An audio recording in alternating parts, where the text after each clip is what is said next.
Oh, good morning, everybody. Ben and Woods, 97.3 The Fan. Get your heads right on a Wednesday, middle of the week. Excited to be here with you guys. We've got the porno lighting back on in the studio.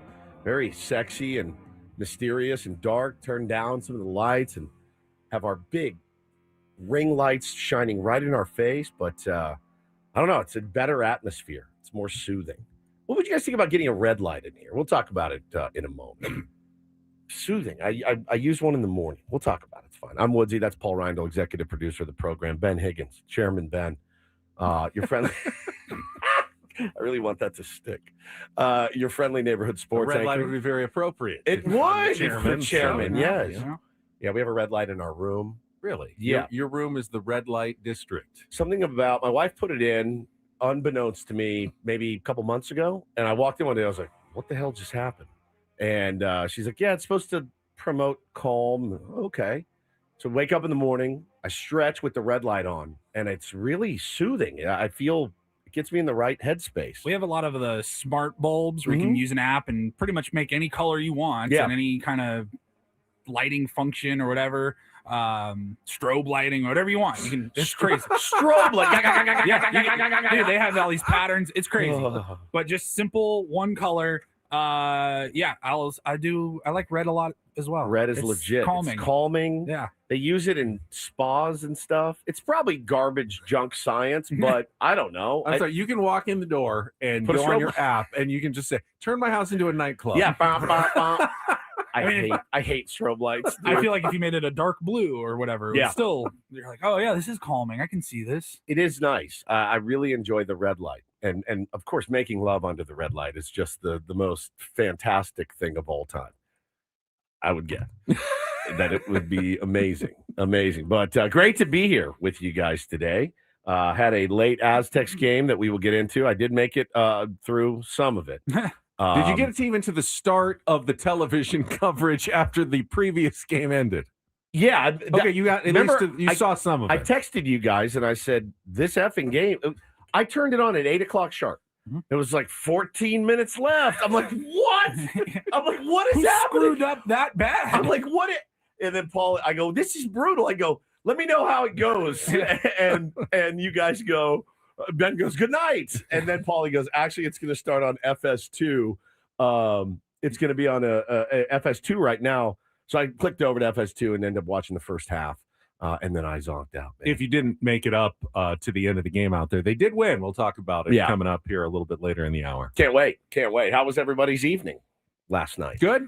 Back on the anchor desk again last night. The world continues to spin, apparently. Yes, it does. I watched a little bit of you last night. I had him on as well last night in the house. Watched a little bit in like the 4 o'clock. You still like me? The boys love you. Okay. Betty. Yeah, yelling at the TV. Did you see old Howdy Doody here with his news banter? Oh no, I didn't. With Megan Perry. The banter I remember was from. I forgot to mention it yesterday. You would absolutely know. Like I know. You didn't text us, so I assumed you missed it. So there was banter when we talked about the Marlin, the $3.2 million Marlin that went for tuna. I'm sorry, that went for sale. That was Monday night. Yeah.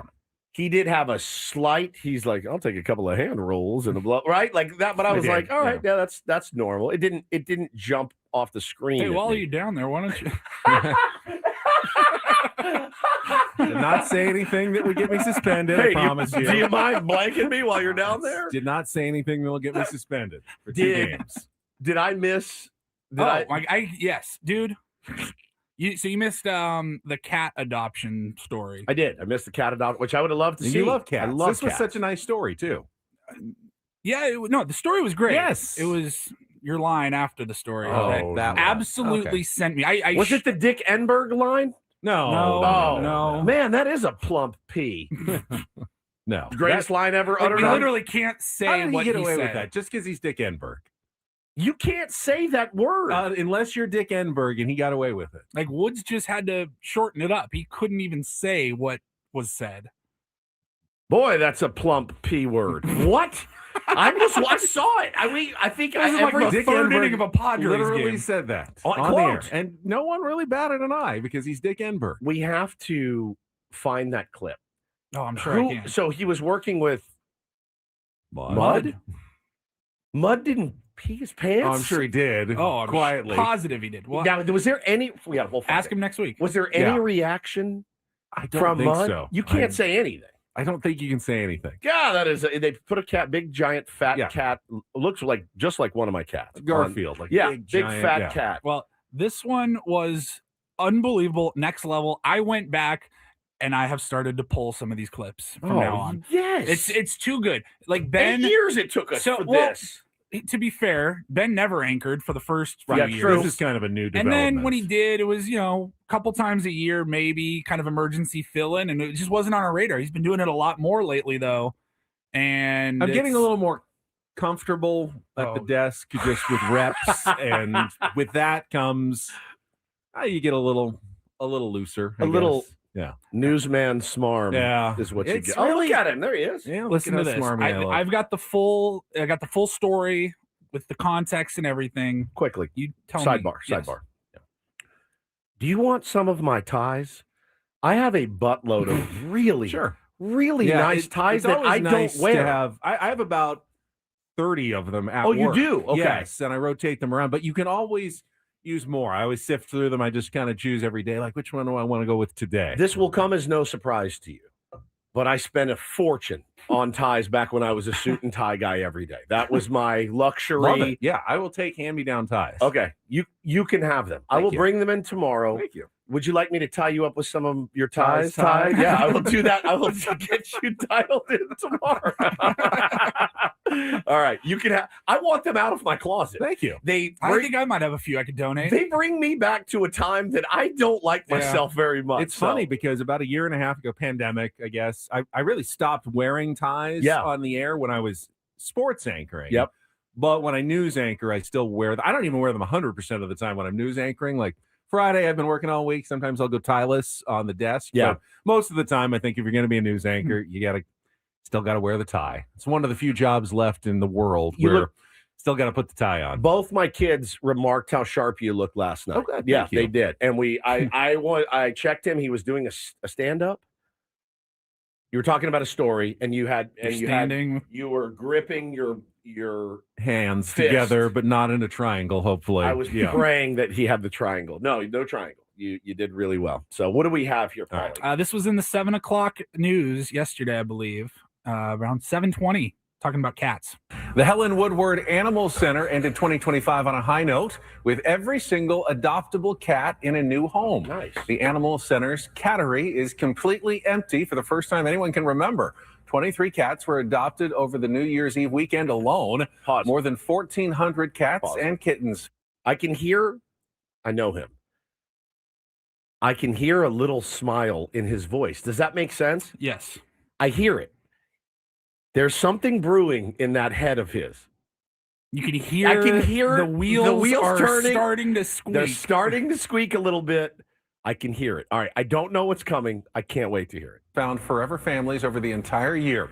Despite the milestone, the center's work is not done. The empty cattery now makes room for dozens more cats waiting in foster care. Now, the ABC 10 News Pinpoint Weather Super 7-Day Forecast. Back here at the newsery, Megan Perry is here with our forecast. Cattery is a new word for me, but I like it. I know, I love it. And we need that same thing to happen with all the dogs that are out there. So yes, if you're able to adopt or foster, there's a lot more animals in need. What? If the cats live in a cattery, all the news people live in a newsery. A newsery, right? It's not bad. It's actually not bad. I gasped when I heard it. I've never heard the word cattery before. Hannah's dream is to have a cattery. Her dream, like her dream is to own a cat. I've heard that word now for, it'll be 12 years come February. Yeah, that's exactly right. You sort of have lived back here at the newsery. All right. It didn't sound quite as smarmy in my head when I said it out loud. Back here at the newsery. It's the pause. Listening back here at the newsery. He's so proud. I love it. So you couldn't wait to drop newsery. Correct. I love that. There's you guys all watched The Incredible Hulk when you were kids. Paulie, maybe you missed The Incredible Hulk. I'm well aware. Well, now they have him back with the Avengers and everything. But so. when he would turn in, he would be like, like it didn't look like an awesome experience for him, right? I feel like it's the same for you when you get to the anchor desk. You get back there, you get the makeup going, the tie, and he's like, no, and then it's like the incredible smarm lord. Yes, don't make me smarmy. Newsery. You won't like me when I'm smarmy. Yeah, don't make me smarmy. You will not like me when I'm smarmy. It's so good. Benny, you did great. The line was good. It's so good. I wasn't expecting it, but in the same way you just described it, I was like, I wasn't that surprised that you said it. Like you could hear the wheels in motion there in your brain. Yeah, you can hear. Why are my wheels so loud? God, it was they funny. are. They are. It's You hear so them here too. good. You see, Oh, like, I see you it. See it. I'll You see hear it. them? I'll see it in his eyes, and I go, oh boy, here comes a banger. Back here here comes at the Newsery. Yes! You're a legend. Straight up. Back here straight in up the legend. studio. It's brilliant. It's brilliant. And are you anchoring again tonight? I am. Yes. Okay. Oh, yeah. Last time this week, because of course You know we're what? heading to Arizona tomorrow. Here's what I would like you to do. I assume you guys have a rundown similar to what we use. Do you have a digital copy? Can you digital just online rundown. Can you forward that to me and Woods every afternoon? I don't so want that we that. can go through your news rundown and be like, ooh, that's going to be a See, but story the to best watch. moments are not in there. That was all unplanned and unscripted. That's what I want. I don't even care about. I mean, we've heard about the Epstein files from you and Hitler and all your gloves, your great gloves. I want hours of banter. I want hours of just the back and forth. That's what I want. That because it's so good. Yeah, we've talked about it before. Something about being at that desk, all those lights upon you. You're just sitting there for hours with 5 cameras, 38 lights, all centered directly on you. And you are the one who is talking. You've got multiple people in your ear who are talking to you. It's hard not to feel like the center of the world when you're a news anchor. And your ego and then you only really get 1 or 2 opportunities a show to interact with anybody, right. A reporter or usually Megan Perry, our meteorologist, who comes to the desk, and you get then probably between 6 and 12 seconds to have some sort of memorable little banter and interaction. Yeah. It's got to be fast because that show is on a tight clock. So if you go more than 10 seconds, you have, ruined the producer's life. Like, we got to kill 3 stories and do this. So you got to be quick, but you also have to make it human and interactive. This is my worst fear, though, is we're promoting Ben as the world's greatest anchor. Mm-hmm. They're going to be like, why don't you just anchor? Would you wouldn't have to quit this job. No, you're doing the job right now. Same job. Yeah. Would you be mad if they moved you off of sports and just made you an anchor? I mean, Kimberly, it's her job as long as she wants. As she wants. So, I'm just a happy backup and fill in. Okay. All right. That's what you were until you became a superstar on this program. Someday. Okay.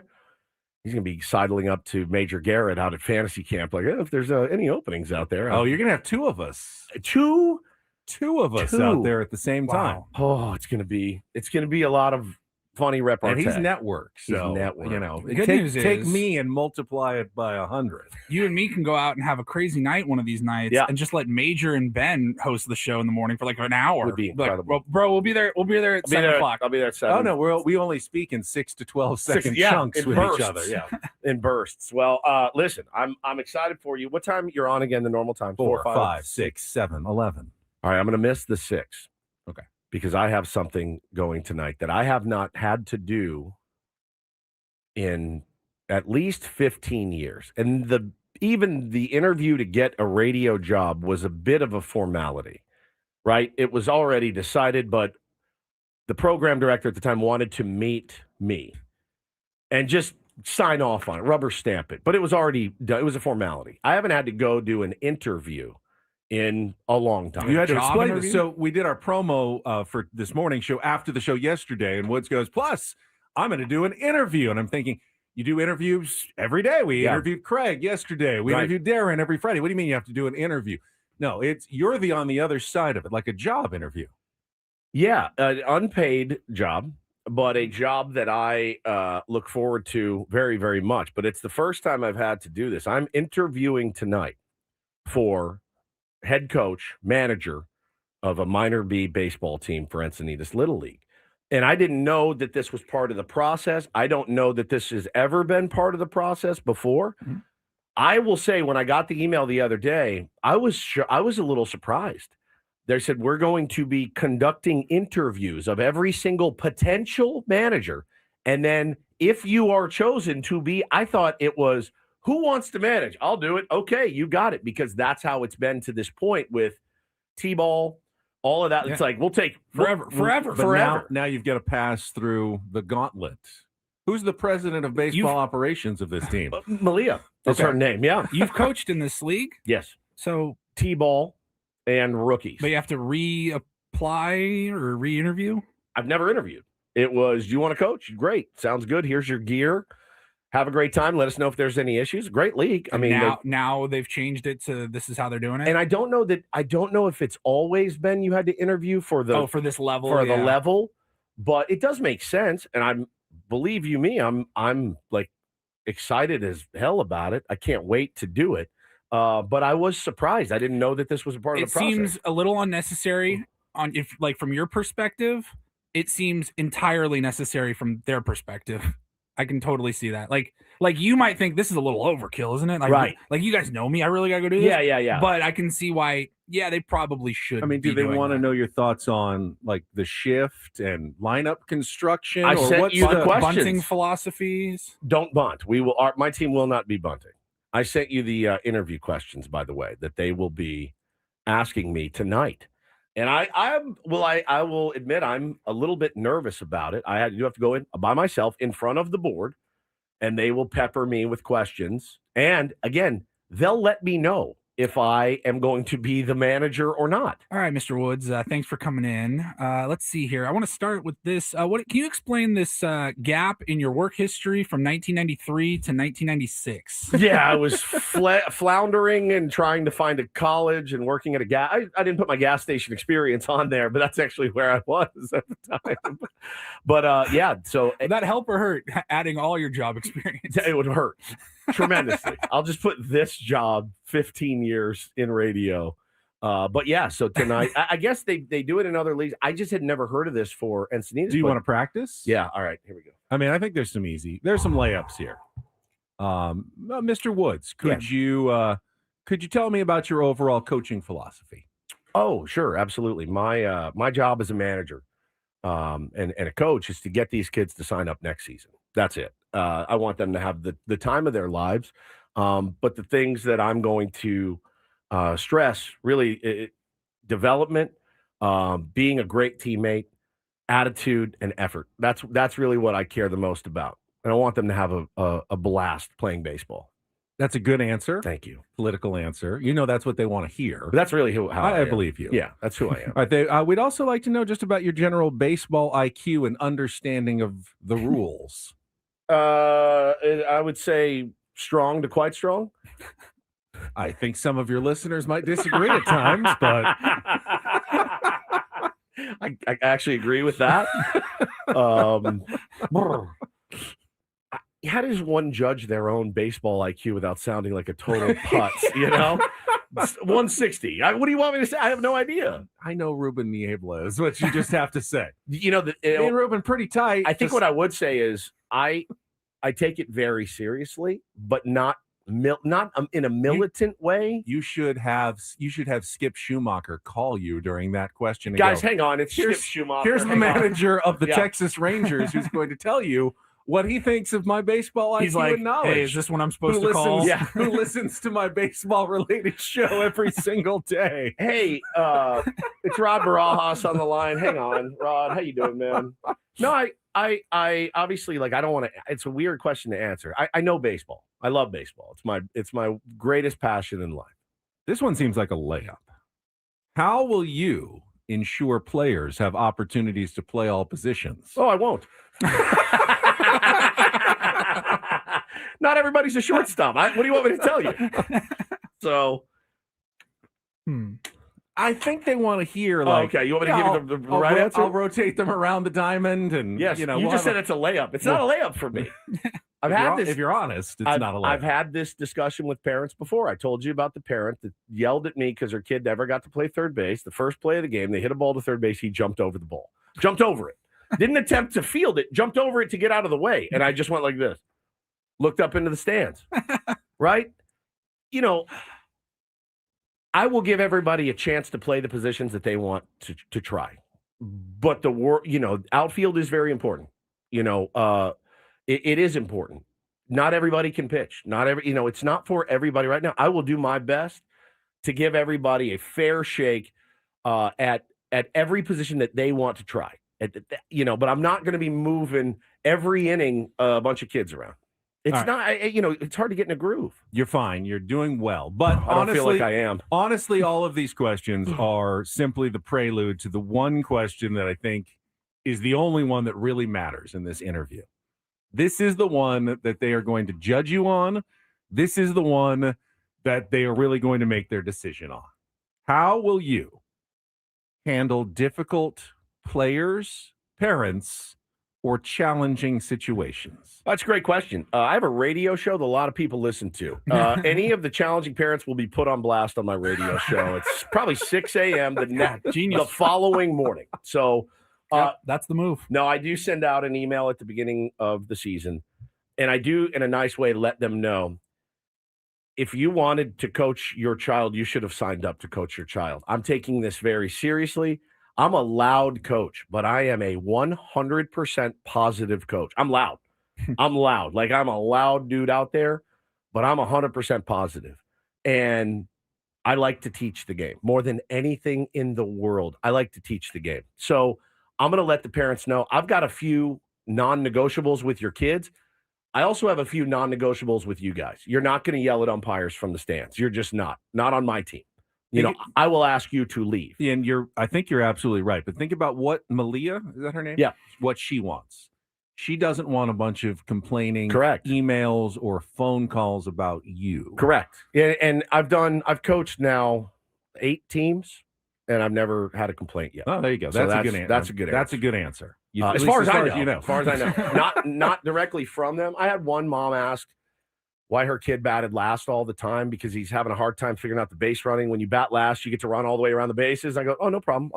I'll put him second to last, and never heard it, back. And no, it's a fair question, but I think the parents, again,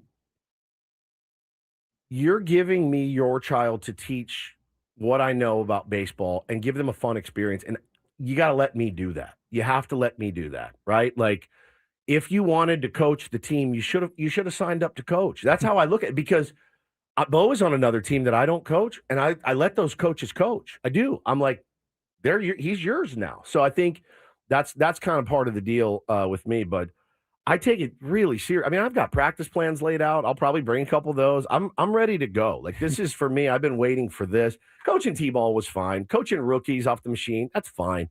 This is closer to real baseball, the closest that I've been with my kids. So I'm excited. And then finally, and this is the question that if the first questions go well, you're hoping you don't even get. But Right. This is the last question that you sent me.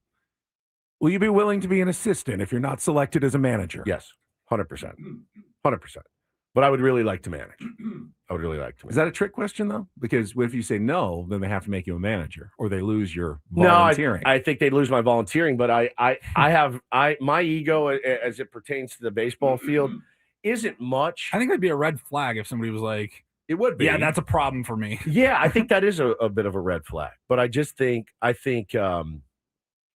that it does get a little bit out of control. But I think if you set the tone early of, I'm the coach, you cheer on your kids from the stands, don't yell at that's a non-negotiable for me. Dude, I had to do that when I was 23. I started coaching. Yeah. I was probably 25 when I was like the freshman head coach or whatever, and I got to make all those rules. I had to have those meetings with parents at the beginning of the year and basically tell. I mean, these were 15-year-old high school students. It's different. It was different for sure. But I just had to say, like, look, these kids from 2 to 4 or whatever the times were, like, every day at practice, like, they don't belong to you anymore. They're ours, yeah. Like, you have to let them be baseball players. If they forgot their Gatorade, I can't have you walk into the dugout and put it in their bag Yep. or something. I know that sounds a little harsh, but that's just how we're going to do things. He won't forget his Gatorade next time. I promise you. Yeah, Like, 100%. everything will be fine, but I can't have you in there coaching him up in the dugout or anything like that. Yeah. And I go, like I said always at the beginning of every meeting, I go, I understand this is weird. I'm some 24-year-old kid with no children, and I'm telling you, all you parents, how you're going to act with your children You right have now. to, though. You got to. But this is how it's got to be. You have to set the tone early and just let them know. And yeah, that's a good point. Padre Bod said, I coach Valhalla baseball. Biggest key is making sure the parents know your coaching style. Parents, I'm going to coach your kids. And when I say coach, I'm going to coach them. If they're not doing something right, I'm going to tell them that they're not doing something right. If they don't have good attitude and good effort, they're not going to play. My kid, no, and I will let them know, my kid's a good player. I will be harder on my son, twice as hard on my son as I will be on yours. You can rest assured. I have yanked my kid from the field. I have put him on the bench. He has never forgotten it, ever. It was not our best day as father and son. He brought it up last night. He still remembers. Remember that time you benched me? Yeah, of course. Did I have a reason to bench you? He goes, yeah. I go, okay, don't, let's not do it again. Trust me. Daddy ball is not going to be a thing, but I'm going to coach your kids. Like, I'm going to coach them. I'm going to coach them well as I possibly can, and I'm going to give it 100%. And if you have an issue, just come to me. Come to me and we'll talk about it. Well, good luck. Thank you. I'm terrified. I hope you get offered a big 3-4 year deal. Me too. God, there's probably going to be a prove it deal. Probably the 1 year. See if you can get the the manager opt-out, option or opt out, opt in, right. something like that. Hopefully our agent's on it and gets this thing locked down. Bring Brad. Me. Oh my God. My agent Brad.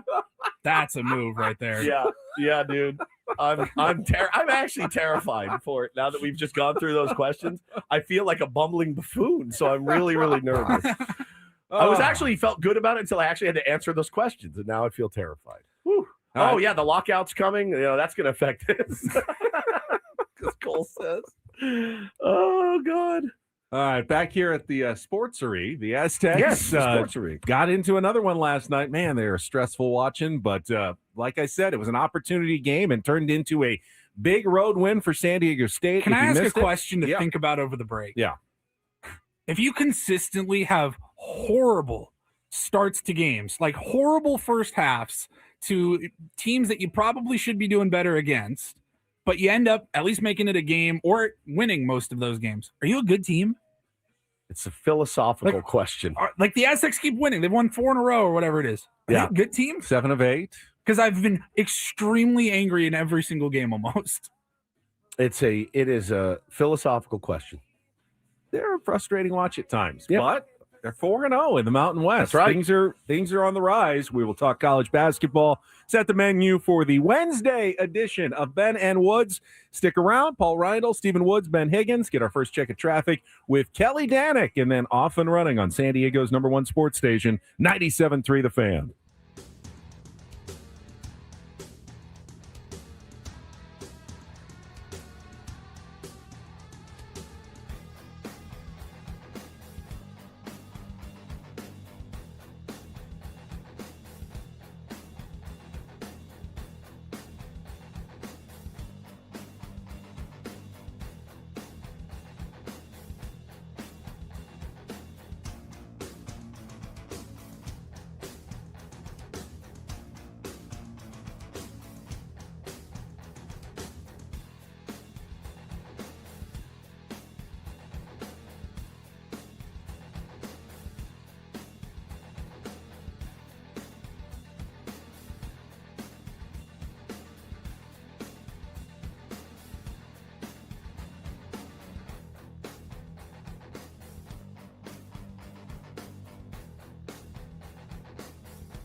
Hey player, this is all yours. This room with this view. This speakeasy with this cocktail. Hey, could you make that too? The spa with this. Ah. And this pool on this roof. This is all for you. The all-new Hamul Casino Resort, now open.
Hey player, this is all yours.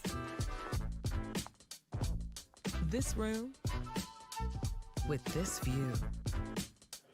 This speakeasy with this cocktail. Hey, could you make that too? The spa with this. Ah. And this pool on this roof. This is all for you. The all-new Hamul Casino Resort, now. Yes, I'm Ben Woods, appear on the David P. Shapiro Fan Hotline. David P. Shapiro, criminal defense attorneys, helping good people regain control of their future when charged with a crime since 2010. Visit davidpshapirolaw.com. We don't have any guests planned today, but you never know. It's a 4-hour radio program. We'll be We're here going to until fantasy camp on Friday. We're going to have plenty of guests. Just You're going to get your interviews. I'm not criticizing. I'm just trying to find ways to you work had a in. tone. You had a tone. I'm just trying to find ways to work in the I mean, David if we P. had a Shapiro guest fan today, hotline.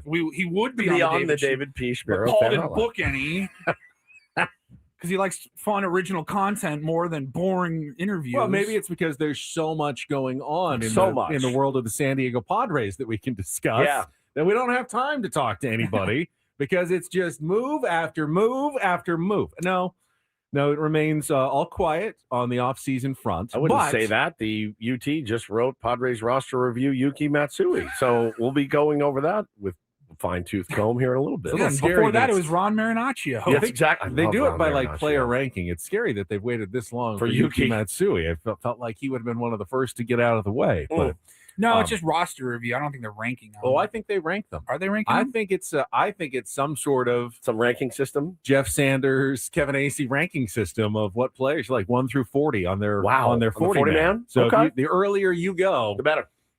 Yeah, no, the worse. You're like at the bottom of the rankings. The earlier you go. Yeah, they haven't been doing this for the last a guys while. will be, Machado, Tatis at the end, Merrill at the end. But these early ones are like, let's get through the bottom of the 40 man first before we get to the biggies at the end.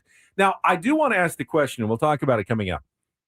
Is it just the Padres that's been quiet, or is this the entire baseball world? I mean, what teams? Think about this. What teams have actually been busy this offseason? The Blue Jays for sure. Orioles. Yeah. Blue Jays, okay, Orioles. so 2 teams in the AL East have been busy. The list starts thinning out after that. It kind of teams does. that have really been active this offseason. Pirates have added a few players. Pirates have done some nice things. Yeah, traded for Brandon Lowe. Like they got Ryan O'Hearn. Okay. They've done some stuff. That's 1/10 of baseball now. It's 3 of 30 teams that have actually been active so far this offseason. I mean, the Padres they've added pieces, but they're just not pieces that blow your hair back yet. The Adcocks of the world and the Blake Hunts. Sung Song is the newest, biggest acquisition. And obviously, bringing back Michael King is a huge, huge move. But because it's not a new name, feels like the Padres haven't done much. But they're not alone in this world. No, they're not. I mean, even the Dodgers with their unlimited money, they signed Edwin Diaz. Well, they've done nothing else this offseason. We'll talk about that as well, because I read something interesting about what the Dodgers offseason philosophy really is. And we can talk about that coming up a little bit later. There was a huge development in the NFL yesterday, the firing of John Harbaugh as head coach. I was surprised as well. Apparently, this has been kind of coming for a while. We can talk a little bit about it in our 7 o'clock hour. If you want to get into some football, obviously we're working toward the college playoff games tomorrow and Friday, and then the NFL wild card round Saturday, Sunday, and Monday. So the next 5 days will be filled with important football games. College football playoffs tomorrow? First game is tomorrow. Second game is on Friday. Hell yeah. Of the 2 semifinals. Perfect. And then 2 games on Saturday in the NFL, 3 on Sunday, 1 on Monday. So plenty of football coming up over the next 5 days. A lot of it here on 97.3 The Fan, of course. Regular features, don't do this at 7:20. We will play Take on Woods in the new format of the game, music, movies, or TV at 8:20. Yesterday, Simpsons category didn't go so well for Woods, so we'll replace it with something hopefully you can be a little more competitive with. Hopefully mafia movies. That would be a great one. See, that would be so easy for you. I was a little bit surprised you had your complete and total lack of knowledge. Like, if you said, "Hey, I've seen The Simpsons. I didn't see every episode," I'd be like, "Yeah, okay." Yeah, but if he was like, "Who's the dad?" I'd be like, "Oh, that's Homer Simpson." That I could do, but he's like the school administrator for the. I mean, it was so next level for me. Superintendent Chalmers, right? No idea. Like he doesn't know. Did you know that? Yes. Oh, all right. Somebody in I think it was somebody in the Discord. They said they had a comment. It was like, how did somebody live through the 90s and not have like knowledge of The Simpsons? Cocaine. That's how. That's how they did it. That's how they did it. Going out to bars every night. I was not. Paul, you got to remember. It's like the show. There was no TiVo. There was no if I wanted to watch The Simpsons in the 90s, I had to set a VCR. You had to make an appointment, yeah. Do you think that I knew how to set up a VCR to time out anything? Yours is always blinking 12. It's just blinking 12. And so I was out every night. I went out. I lived in Chicago. You think I'm going to, in the city of Chicago, be like, I'm going to stay in and watch Gary, The Simpsons with his tonight. catalog of tapes, didn't pass down the knowledge of how to set to your VCR to record a couple of programs while you were out enjoying the nightlife. Casey Dillon said, Woodsy, the entire country went on pause at 6 p.m. to watch The Simpsons. I just missed it. I missed the whole thing. And again, the being turned off to cartoons and weird cartoony voices. I did watch 5-6 episodes of the Hank Hill show. What was that called? King of the Hill. King of the Hill. Yeah. Goated. And I was like, yeah, pretty funny. But I was a movie guy and I was a music guy. I really wasn't much back then of a TV guy really at all. I just went out. You know the category to attack Woods on now. Yes. Woods, apparently. Yeah, if you hear cartoons, you're in. 90s TV for sure. You're gonna get some advantages over Woods. So we'll play that coming up in our 8 o'clock hour. But start with what is, I think, clearly the biggest win of the season so far for the San Diego State Aztecs last night. It was tense, but came through at the end. We'll talk about it right after traffic. Kelly here on 97.3 The Fan. From the 855 Get Ross Traffic Center, protecting San Diego after accidents or injury, here's Kelly Danick. Traffic is sponsored by Valvoline Instant Oil Change. Couple of stalls on the coastline. One is a big rig, Palomar Airport Road off-ramp. Northbound 5, it's over the right shoulder. South 5 just past Birmingham, stall car over the right shoulder, very close to that slow lane, so take it extra carefully there. New year, new goals. Start with your car at Valvoline Instant Oil Change. A fast oil change and essential maintenance checks help keep you moving into the new year. Check it off your list. Visit SoCalOilChange.com. Valvoline Instant Oil Change, ready when you are. I'm Kelly Danick with Ben & Woods, San Diego's #1 sports station, 97.3 The Fan. So it was already a late start for the Aztecs, scheduled at 8 p.m., but the previous game on FS1, I believe it was Texas Tech Houston, was running so far behind. When I flipped on at 8 o'clock at the start of the game, what it was like 14, I panicked. And I go, okay, they're probably going to start this online somewhere, but I don't know. I couldn't find the channel either. So, and I was, thank God for Paulie. I was anchoring and recording some stuff. So it got, Paulie said it started at 8:15. So at like 8:25, I just quickly checked my computer. Well, let's see how it's going at least. Yeah. Right. 14-2 Nevada. Exactly. Bro, we turned it on at the exact time I go, oh, going well for the Aztecs. Yeah, it was like, 12-2 as I was typing the text, being like, well, don't rush. Like, it ain't pretty. I will fully admit, I didn't see any part of that game. Once it did come on, the Aztecs team that I saw play looked pretty good last night. Yeah. They went on a run, a 10-0 run, pulled within 2 in the first half. Brian Dutcher continued to use his full bench. Yep. Maybe in this game that was advantageous with the altitude. He was able to keep guys a little more fresh going 11 deep. And then second half, they quickly went out in front. Miles Byrd hit a couple of threes. They did not shoot well from three-point range. They shot well from the field, over 50%, which is terrific. Three-point range, though, the Aztecs struggled. I think there were 4 of 17, including those 2 makes by Miles Byrd in the second half. That's really what kept Nevada in it. They made more threes, and they got to the foul line more as the Aztecs committed a bunch of fouls in the second half. They quickly put Nevada to the free throw line. It seemed like the Wolfpack just lived there at the line in the second half. Otherwise, San Diego State might have pulled away and won that game easily. Instead, it remained close down the stretch. Less than 4 minutes to go. The Aztecs found themselves down 1. And you're wondering, I mean, this is kind of a pivot point of the season. They go on and lose this game. All right, you're definitely thinking Mountain West Tournament or March or bust. You win this game. All right, you're first place. You're going to be moving up in the rankings, and they finished strong. Got some strong play from Miles Heide. I think he had one of his best games. 10 points, 5 of 5 shooting, had a big basket and foul. He didn't make the free throw, but critical at the end in a close game. Magoon Guath had a big go-ahead dunk late underneath. He didn't start again, but came in, and everybody kind of contributed. Taj DeGorville had a really good game yesterday, a guy we hadn't seen a ton of recently, but he had a good game. And Elsie Harrington had one of his quietest games, but made 2 absolutely huge free throws in a 3-point game and a 1-and-1. Yep. It's a freshman coming in. He has 0 points. He hadn't played most of the second half. And he came in and he got fouled, and I go, oh, that's exactly who I would have fouled if I was Nevada. Put this freshman who hasn't been out there on the line, and if he didn't, he just stepped up and calmly sank both of those. Love that kid. To make it a 2-possession game, and the Aztecs were able to hang on for the 73-68 win. That it doesn't save the season, but it certainly changes the conversation about the season. That's a quad 1 win, just barely. Because you have to beat a team in the top 75 in the net on the road, and Nevada, after losing, is 75. But it is now technically their first and only quad 1 win of the season for San Diego State. I don't know if it'll stay that way. It depends on how Nevada does in their next game. It could become a quad 2 win later, but right now it's their only quad 1 win. The Aztecs are moving up to 60 in the net. I think they're 47 in the Ken Palm. Not where you wanted them to be, but more in the conversation of where a team is in when you want to get an at-large berth to the NCAA tournament. The thing, too, is we've noticed in every first half against almost every team they've played, the other team hits its season average in three-pointers, usually within about the first 4 minutes, right? Like, they average 6 threes a game. They had that number at halftime, Dutcher said. Then the second half, you come out shooting lights out from 3 in the first half. What's going to be your game plan in the second half? We're going to keep shooting threes.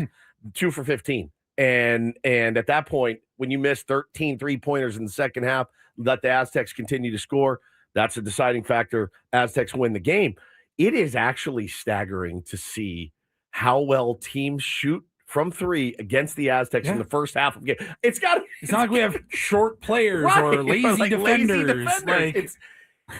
You're not going to sit in here and go, there was a couple of Padres times in the last 8 years we've covered the team where I would come on the air and go, guys, I know they lost the game. That's the unluckiest team in baseball, and here's why. And some people bought it, some people didn't. They didn't want to hear it.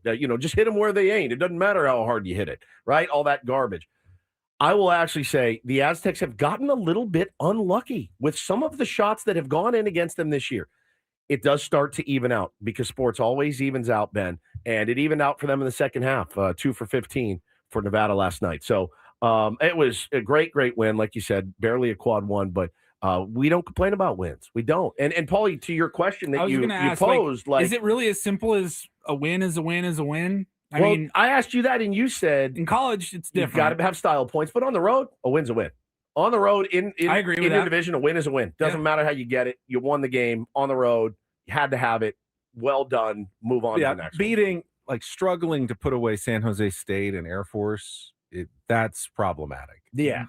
Having some struggles against a good Nevada team on the road, but that's finding a way to win. That's a good win. If it was just the Nevada game, for example, where you had a bad first half, you figured it out on the road, you got the win. That's one thing. It's when it comes after all the others where you're like, this pattern is not good for blood pressure. But it's not aesthetically pleasing. We always laud every single coach that are elite adjusters, right? We all that's the thing that every sports fan goes, man, we may not come out of the gates firing, and I wish we did, but whatever they do at halftime, in football, especially football is the big way. We made some adjustments. Oh my God, they're like a different team. Right. Basketball, there's that happens a lot in basketball too.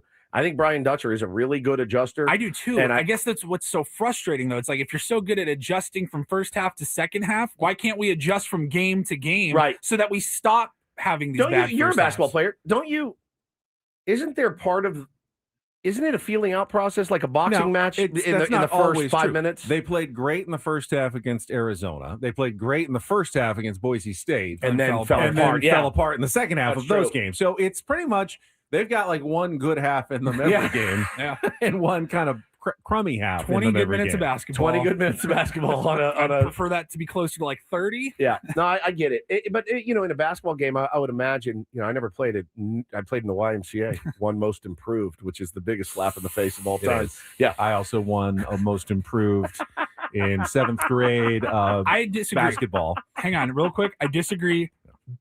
Paulie, they had to give me something. They had to give me something. Everybody gets an award. Is bad. It's not the worst. So that means that they're saying, hey, you actually got better. What's you the put worst? in work. Best teammate. best teammate has to be worse. I That's love like that award. That's though. like we can't give him any of the good awards. So he had a good attitude. Let's No, just I call him love best I teammate. love the best. I love giving the best teammate out. I do. I think it's such a sweet one. Most improved means you were terrible, and now you're not great. You're not even really serviceable, but you made a couple of buckets. You got a couple of Best teammate is rebounds. like, you're so bad, I can't give you a positional, like a playing award. You're the guy at the end of the bench with the sweatsuit on, cheering your teammates on. It really is. It meant you were so bad to start the season, and you were just a little less bad. But see, I don't want if any of my kids out there listening that I've given the most improved to, I don't want them to think I'm that. just kidding, everybody. Most improved is Joke. awesome. I'm going to fail that interview tonight because of that comment.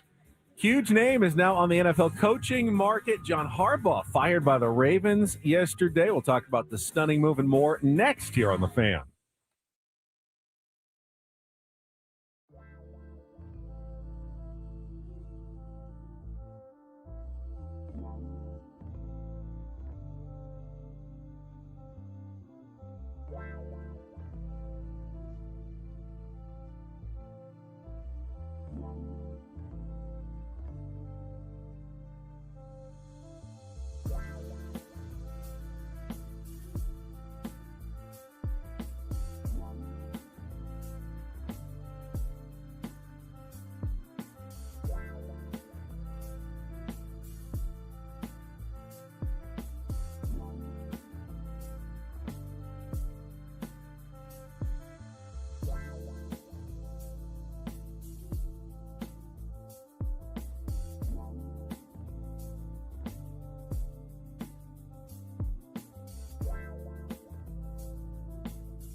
By the way, if you thought the last night's Aztecs game was late, on Saturday they play again at 8 p.m. at home against Fresno State, except we're going to be in Arizona, which means that's a 9 p.m. start Mountain Time. What day? Saturday night. Oh, okay. Well, at least Sunday, they don't have anything. That's true. You know. You won't be able to stay up, though. After a day of fantasy camping, I'll be dead asleep. You won't even make it to the start of the game. No, you will, though. I will. Yeah. I'll probably be up at 11:20 as the game is wrapping up. After watching the Timberwolves play, because he's been abandoned. I just can't. I cannot wrap my head. I've never lived on the East Coast. You have. I have. I cannot wrap my head around games that start at 9, 10, it's 11 No, p.m. I can absolutely wrap my head around it. And it's like, until you experience it, we always grow up with like, oh, West Coast bias.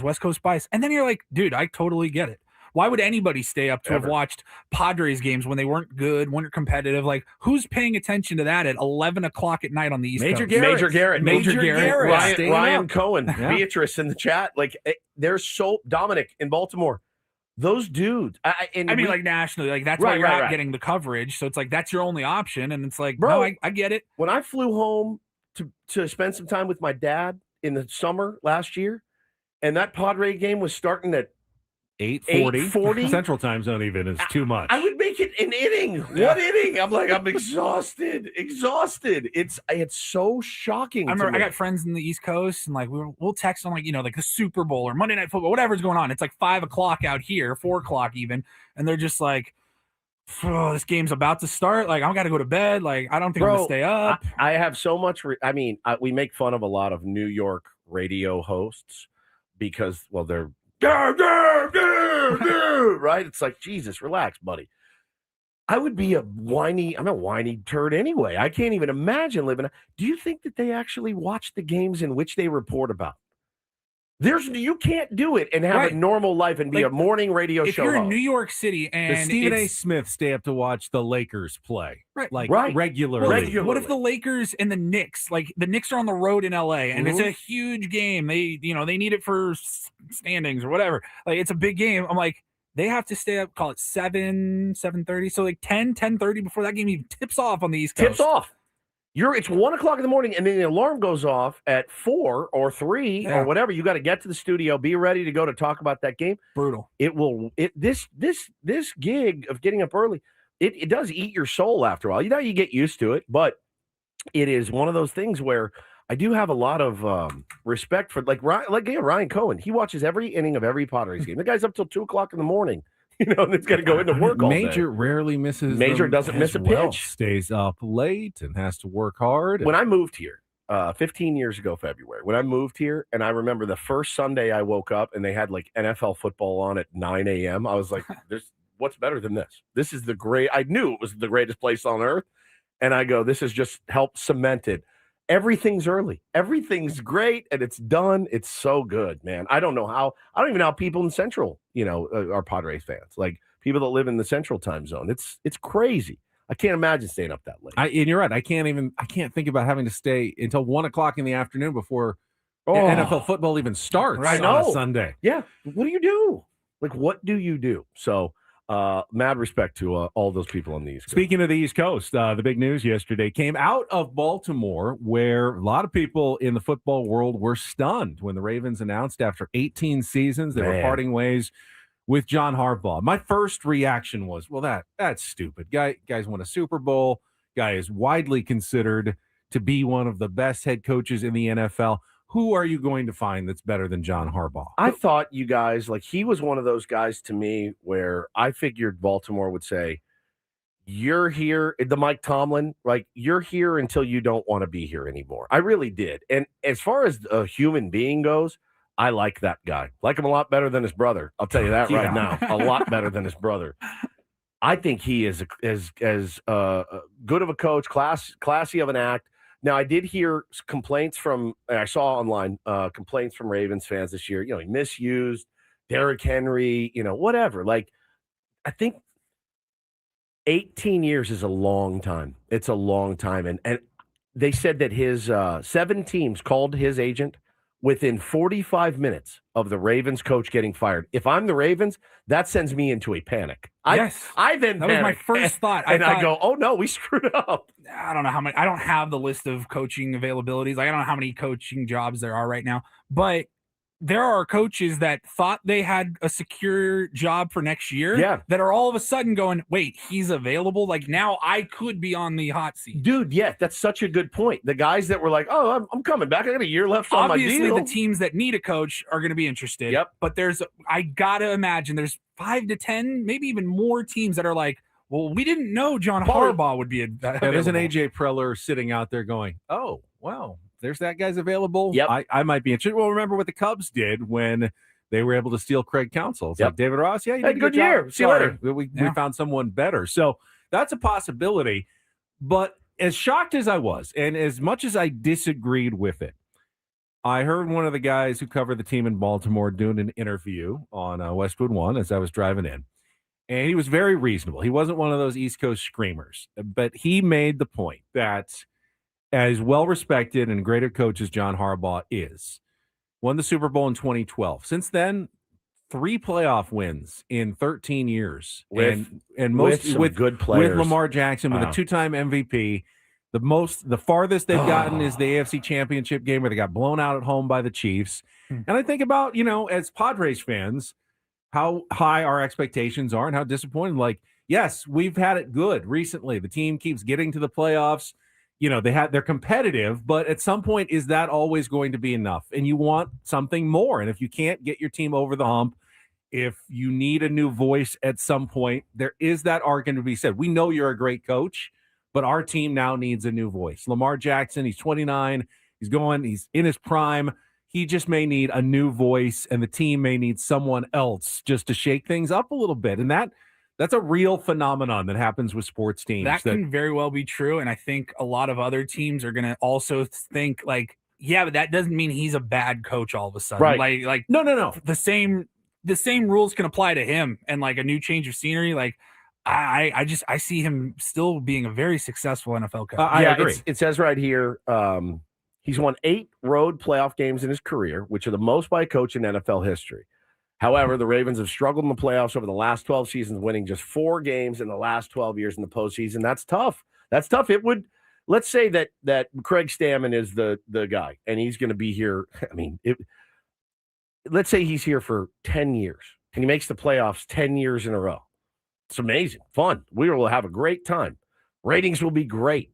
The money will be rolling in, but they don't win a World Series. It's infuriating. Like, the Dodgers have won the last 2 World Series, and then that COVID year, they wanted Dave Roberts. That dude was winning the division every year. Like, It's just a different mentality, a different mindset to be able to fire a guy like that consistently wins. It's a different mentality. The real mind twister here, though, and this fantastic meme that was going around yesterday, and it was a shot of the end of the Steelers-Ravens game on Sunday night of the goalposts. And in the middle of the goalpost, it said, Tomlin fired. And on the outside of the goalpost, it said, Harbaugh fired. Wow. Basically the kick by Tyler Loop. If that goes in, is John Harbaugh still the coach? He's still the coach today because they're in the playoffs.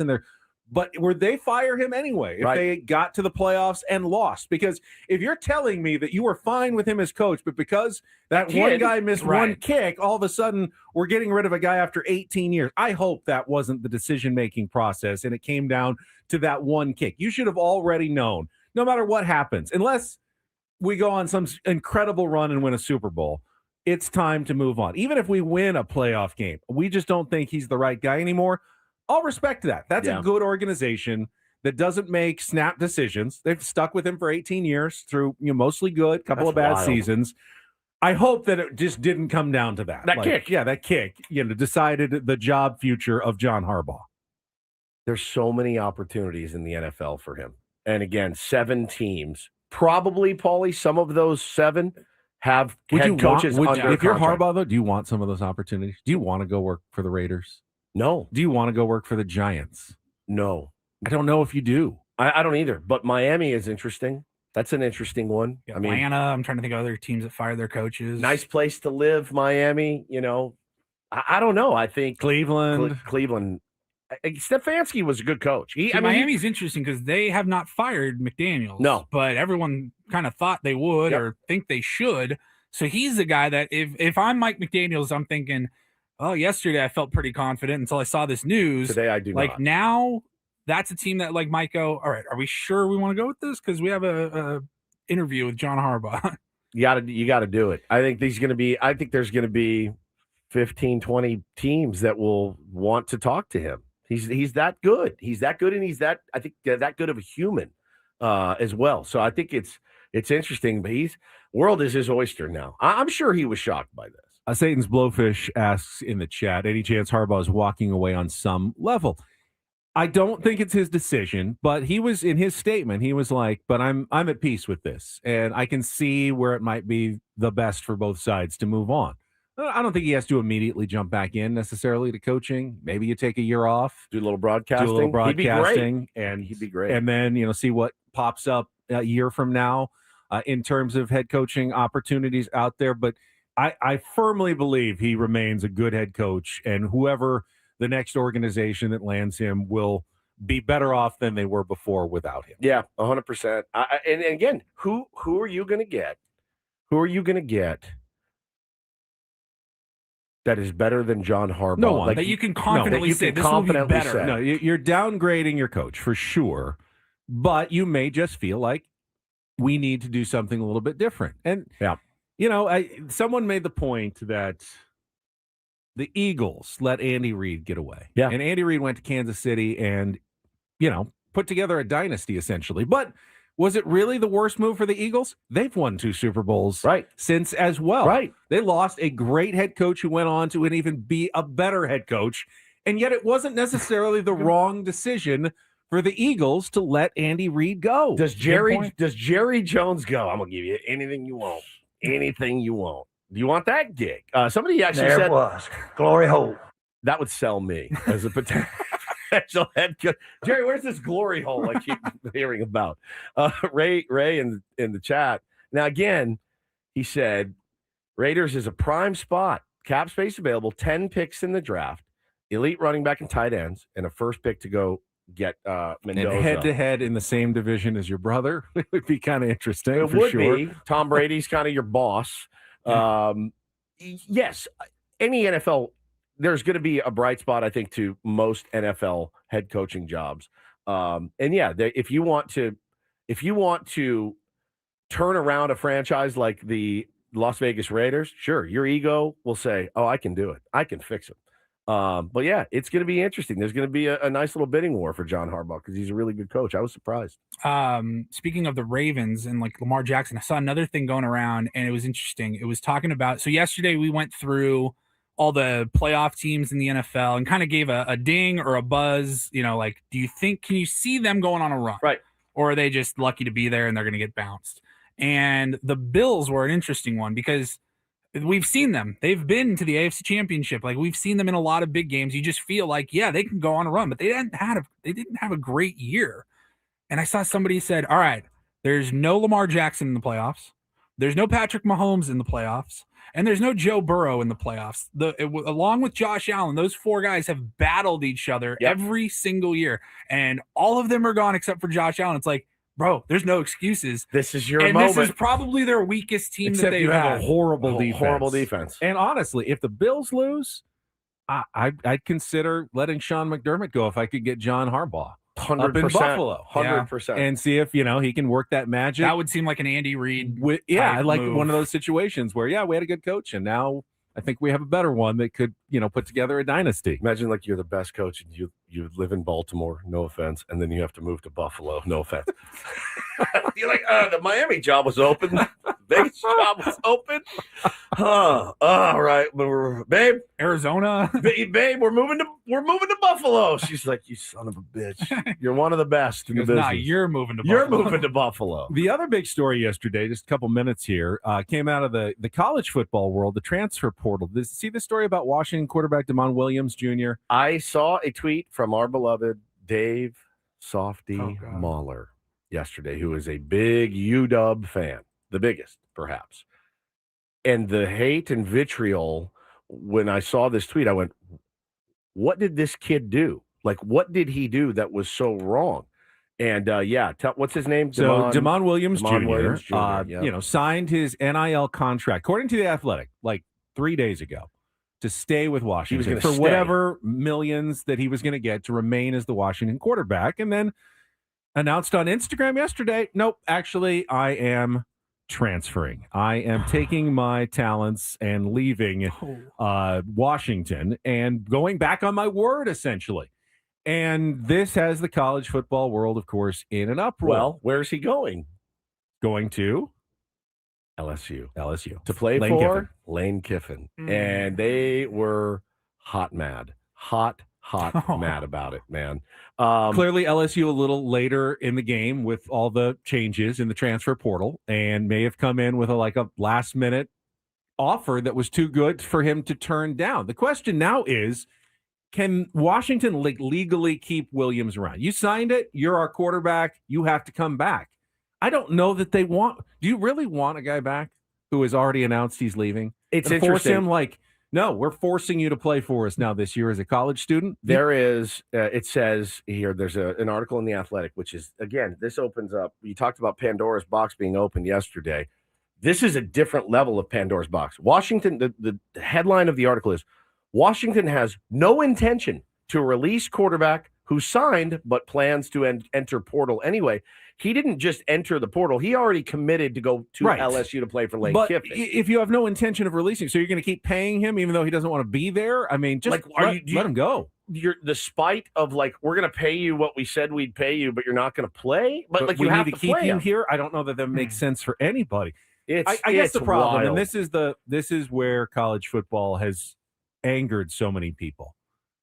At some point, it feels like at the end of the year, every college football player is just going to become a free agent, and they could just go and have a big auction. Have an auction house where they stand and, all right, we're going to start the bidding on Arch Manning at $5 million. Do I have $5 million? Texas, $5.5 million. LSU. We got Alabama. Do we have $6 million? LSU. I mean, just every single year, you're going to have essentially an auction for the highest bidder for every college football player in America. It's an insane system that they now have left themselves with. 59. I've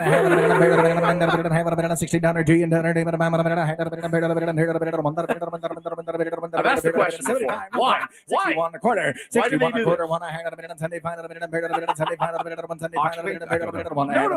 I understand the purpose of an auction.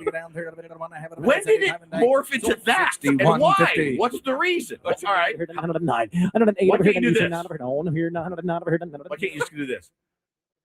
All right, up for auction is this baseball here, signed by Babe Ruth. All right, let's start the bidding at $500. $500 sounds good to me. Oh, we got 1,000 over here. Just do it normal. Why do you go? Where did that morph? 109. What? There's no logic. What a psychological trick that makes people panic because you're talking so fast. They maybe get faster, and you end up spending way more than you thought you were going to just because the guy's talking so fast. 110 over here, you say 11, 12 over here, 113 over here, 14 over here, 15 over here, 16, 17 over here, 19, 120, 21, Is he the Tom Brady of auctioneers? There's a montage of very fast auctioneers. 9, 60, 61. This is the 2019 Auctioneer Championship. Yes! 3, 4, 9, 66 here, 66 here, 7, $67. I want one of these guys on the show. 68, 9, 9, 70, 9 here. Give a half. 69. I swear to God, I can listen to it all day long. I'm just trying. You're right. Maybe that is it. The sense of urgency. I'm panicked listening to. I'm fully panicked. It's different. The guy going, "Do I have $50?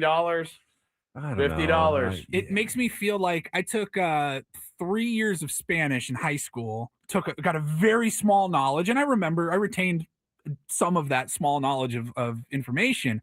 But if I hear people speaking fluently You're like, with what? each other, What? I'm listening. I'm like, I picked up 2 words. Yeah. 12. God bless. Those aren't words. He's not saying anything. Is he? He's just I heard 69. I heard him selling a daughter. Hang on. Let's go back. I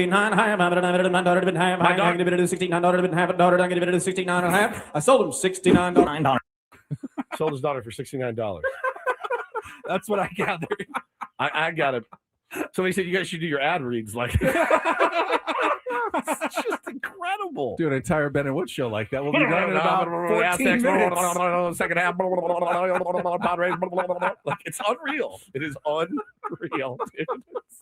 I swear I can listen to it all day long. Yeah, we're a little overdue to get to DDT coming up next. We talked about maybe John Harbaugh doing a little broadcasting. Woods isn't happy about NBC's new plans for their broadcasters potentially for baseball. The end of the world is upon us. I can't do this anymore. It's coming up next. Quick timeout. Traffic. Going right back. And more Ben and Woods. On the way on San Diego's number one sports station, 97.3 The Fan. Gambling problem? Call 1-800-GAMBLER. GEG 000-466 for a full Can't, don't do it. Play at 7 Mile Casino. Visit 7 Mile Casino. Result was not. I remind you about our place to play cards in Chula Vista. We're just mentioning Chula Vista. Right off the 5 freeway. You get off. It's on the west side of the freeway on San Diego Bay. You can find it. It's not huge, but it's not tiny either. You just walk in and it's a right-sized spot to play cards called 7 Mile Casino. I like that it's not too big and it's not too small. It's just right for you. I got great food. They got all card games that you want. You got Texas Hold'em, Pai Gow, Baccarat, of course, California style blackjack. My favorite style of blackjack. And my favorite place to play cards, 7 Mile Casino. Best part, just 7 minutes from downtown. If you're a high limit player, they will take your action. You got a good spread of games, especially in the no limit hold'em. You got good dealers, comfortable chairs. That's important. Smoke free. If you're gonna be, especially if you're gonna be sitting around. Some people like to sit down long sessions. 6-7 hours. You want to be comfortable. You want to be taken care of. They will do that at 7 Mile Casino. Or if you're just going in for a good time, enjoy the bar at Sammy's. Have cocktails. Got TVs with games, sports, always on all over the place. The patio is fantastic with great views. Coronado, Silver Strand, and San Diego Bay. Many reasons to visit. Check it out today. 7 Mile Casino, just 7 minutes from downtown.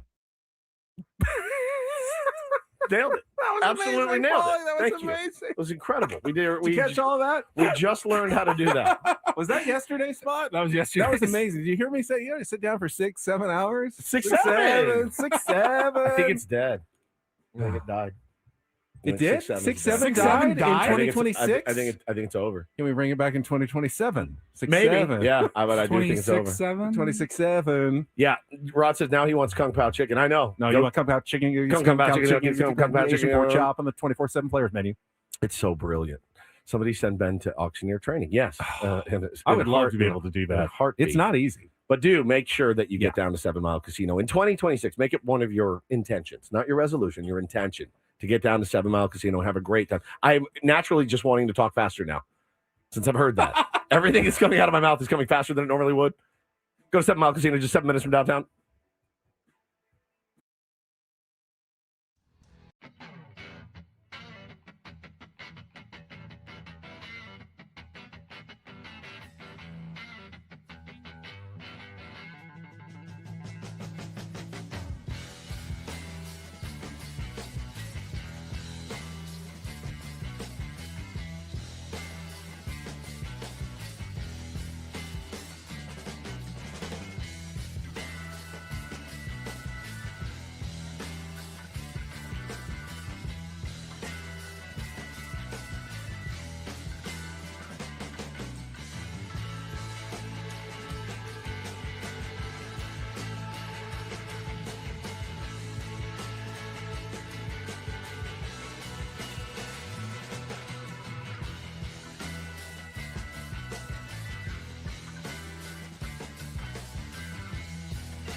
player, this is all yours.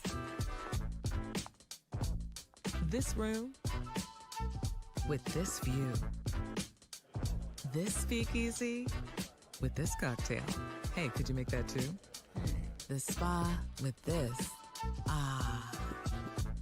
And this pool on this roof. This is all for you.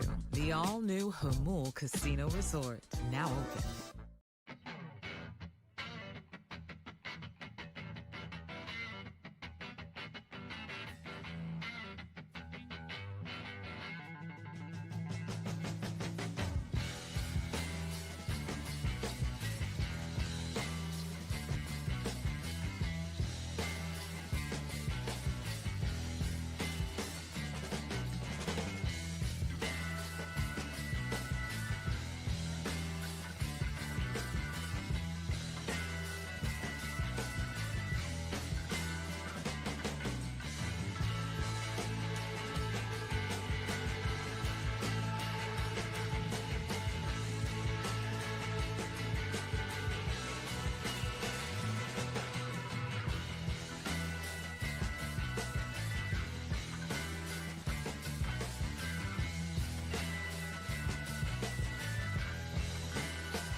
New Year, Woods.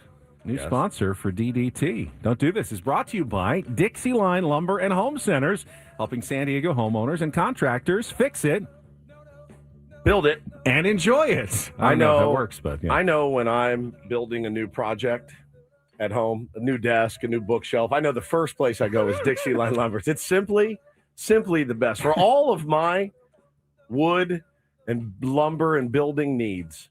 I can't tell you the number of Saturdays I've gone down to Dixie Line Lumber and driven off with a load of wood. They don't call you Stephen Wood. That's true. For nothing. That's exactly right. My mom used to take me to Dixie Line Lumber as a kid. I loved going to Dixie Me and Line Lumber. my dad, also another notable handyman. Me and him used to build bird houses and dog houses. We didn't have a dog, but we've been going to Dixie Line I'm Lumber. assuming the people I always hire to do these things Yes, do go to Dixie Line Lumber. though. Indeed. Big fan. I'll get us started. You know what? Sometimes Don't Do Thises actually benefit our teams. And in this case, on Saturday night, back to the Aztecs' previous game against Boise State, the referees made a gigantic mistake that may have actually won the game for the Aztecs. And Mark Ziegler kind of dug into this story.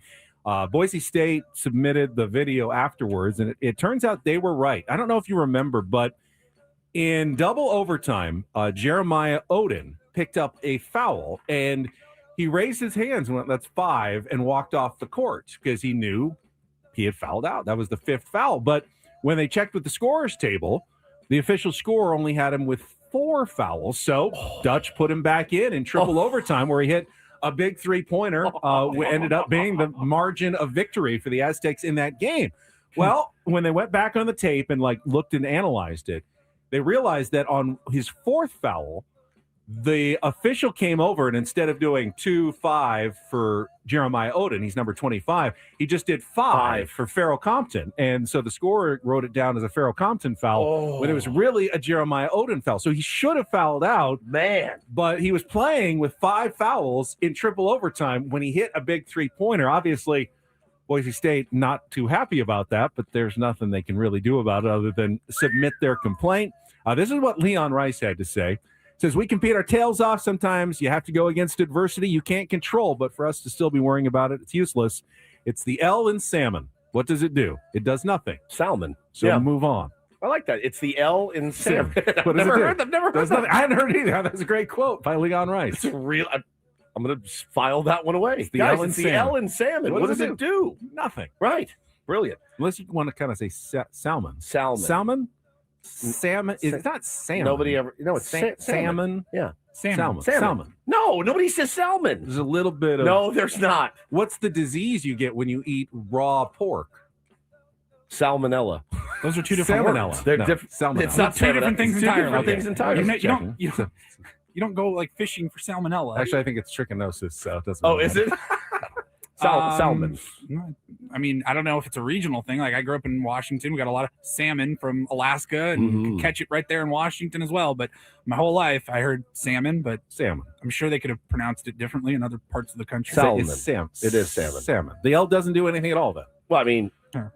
it's also the world's most Is the repugnant fish L known to man. It's So great in omega 3s, good healthy fatty acids that you need. I take fish oil to get. Where do you think it comes from? I know. Believe you me, I can taste it when I burp it up sometimes.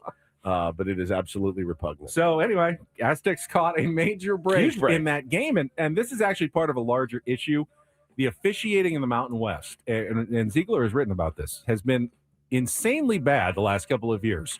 They're using like the Big Ten's officials, their consortium, but the Big Ten sends them the absolute bottom of the barrel. Like the worst of the worst officials get sent out to the Mountain West games. And so they get guys that are ranked, Ken Palm ranks even officials. They get like, oh, this is the 278th ranked official. Oh, this guy is an NAIA ref who usually works games in South Dakota, but we're going to send him and do the Boise State Aztecs game on national television. Man. And if it looks like the officiating hasn't been that sharp lately, It hasn't. It probably hasn't for San Diego State games. That'll change next year when they go to the Pac-12. They're going back to the Big 12, I think, officials consortium. We always said here on Ben and Woods, man, ESPN's baseball product had really gone downhill many years in a row. And, be careful what you wish for, because now NBC Peacock, they've got their Major League Baseball package. Now, saw the name come out. Jason Benetti could be the guy. Yes. Like lead play-by-play? He is fantastic. Fantastic. Nobody's commenting yet. He's a possibility. This is replacing Sunday Night Baseball? Yes. ESPN Sunday Night It'll Baseball? be the Sunday Night Baseball NBC package. Sunday Night Football, Sunday Night Baseball. Yep. Sunday Night Baseball, Sunday Night Football. And Jason Benetti is rumored to be the lead dog. Great. Fantastic. Future Hall of Famer Clayton Kershaw is the top studio target for NBC Peacock's Major League package. So they're saying not either, maybe both, but they're saying the two names that they're the most interested in, Clayton Kershaw and Joey Votto. I love Joey Votto. I don't know how good he would do sitting there calling a game. He's very entertaining. That could be good. He's very entertaining. I would listen to him. I would absolutely listen. I would listen. He's not very trustworthy, though. Because He's definitely not very trustworthy. Things up he that lies. we know aren't true. He lied to us a lot. But Clayton Kershaw, jump right into our nightmare. The water is warm. It's just Dodger fatigue at this point. They're really good. They've won 2 World Series. So you know how things go. Like they're gonna continue to hammer the Dodgers. This is a smart move by NBC. Yeah. Obviously, Is it? Yeah, I think so. Don't you get the sense that there are a lot of Dodgers fans, but don't you get the sense that the rest of the 29 fan bases hate everything Dodger related? I do. And you're going to have most of the games are not going to include the Dodgers. So won't they? Well, okay. Half of the games maybe won't include the 75% of Dodgers games will be on Are Sunday you Night forcing Baseball. Clayton Kershaw down all of our throats when we don't really want him? Well, the answer is unequivocally yes. Yes, but he has been rumored to be the guy that they're interested in. And Baltimore Orioles ESPN TV play-by-play announcer Kevin Brown is another potential candidate. He is also very excellent. Keep your mitts off of Jesse Agler and the like. Okay. And finally, a little do this. DD Mega Doo-Doo. Just want to congratulate a couple of big names on their new gigs. The San Diego State Aztecs have hired Colin Farrell as their new edges coach. Get the pass rushing game sharp next year. Taking a little break from Hollywood. True Detective season 2 he was amazing in the Penguin. Penguin was fantastic. So good. So Colin Farrell now with the Aztecs. And they hired a guy named Colin Farrell. Yes, it's a guy named Colin Farrell. He's giddy about it. Yes. And congratulations anything else to tell us about him other East than his Carolina name? Pirates have hired a new wide receivers coach. It is Juan Soto. Juan Soto, congratulations. Good morning, everybody. Let's go catch some passes. He's got to do it with an LSU, or what did you say, Louisiana? No, East Carolina. East Carolina. Good morning, everybody. So stupid. I don't know why. That's why we didn't get the most out of Juan Soto. We were using him wrong. Yeah, we're using him wrong. We put him out in left field. The guy just wanted to be running deep routes. Pattern. He is. I think that's Dig routes. So routes. Yes. Run a passing route. Routes. You're right. Routes. Routes. You're right. You say route, I say route. Get my kicks on Route 66. Route 66. I think in football it is route. Run the right route. Yeah. But on the freeways, it's the route. Congratulations to Juan Soto, which is incredible. Wide receivers coach. Would it kind of suck to have to share a name with someone much more famous than you? Would you rather share your name with Juan Soto or Colin Farrell? Could be worse. Could be like that guy you reported, that Adolf Hitler. That's true. Yeah. He shares his name with him. That's true. It could always be worse. That's Don't and Do This for a Wednesday. That was Don't Do This with Ben and Woods on 97.3 The Fan. I didn't want salmon. I said it 4 times. Me, all the time. That was brought to you by Dixie Line Lumber and Home Center. Love Dixie Line. Welcome to the team, Dixie Line. Yes, good to have you. All right, See you guys this weekend. When we come back, I do want to talk some Padres. Is this an unusually quiet offseason for baseball, or is this just the new normal for everybody? And the Padres are simply playing along with what the vast majority of baseball is doing. Get to that coming up and more on San Diego's #1 sports station, 97.3 The Fan.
Hey, player, this is all yours. This room with this view. This speakeasy with this cocktail. Hey, could you make that too? The spa with this. Ah.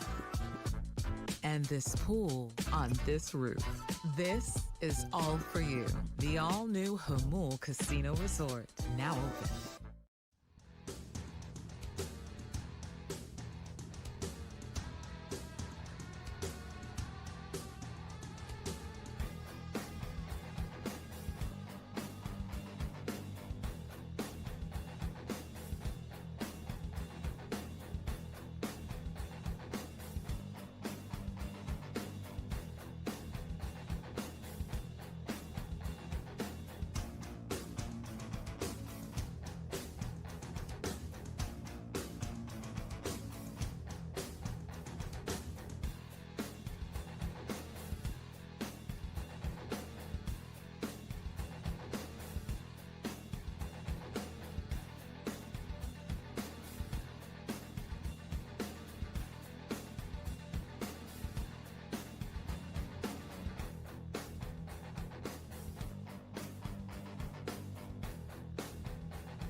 When Paulie gets an auctioneer on the program, they will appear on our David P. Shapiro fan hotline. David P. Shapiro, criminal defense attorneys, helping good people regain control of their future when charged with a crime since 2010. Visit davidpshapirolaw.com.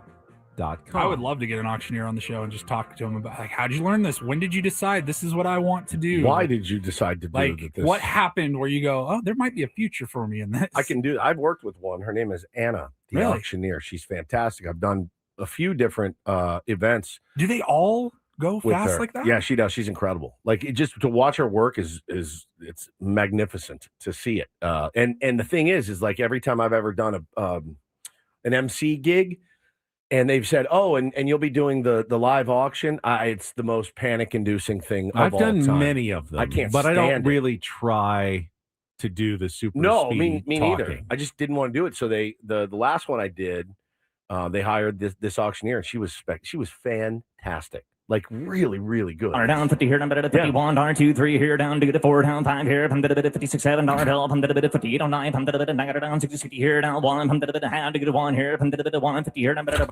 It's like they're speaking in tongues. It's really, it's unbelievable. Pentecostal church, dude. It's good. Like, I could go down that rabbit hole all day long. I think I may later tonight after we get packed and everything. I need more. I know. I need more too. There hasn't been a lot of auctioning going on with free agents since the holidays. Lately, it's been very quiet in baseball, and it's not only the Padres. I want to talk about the strategies.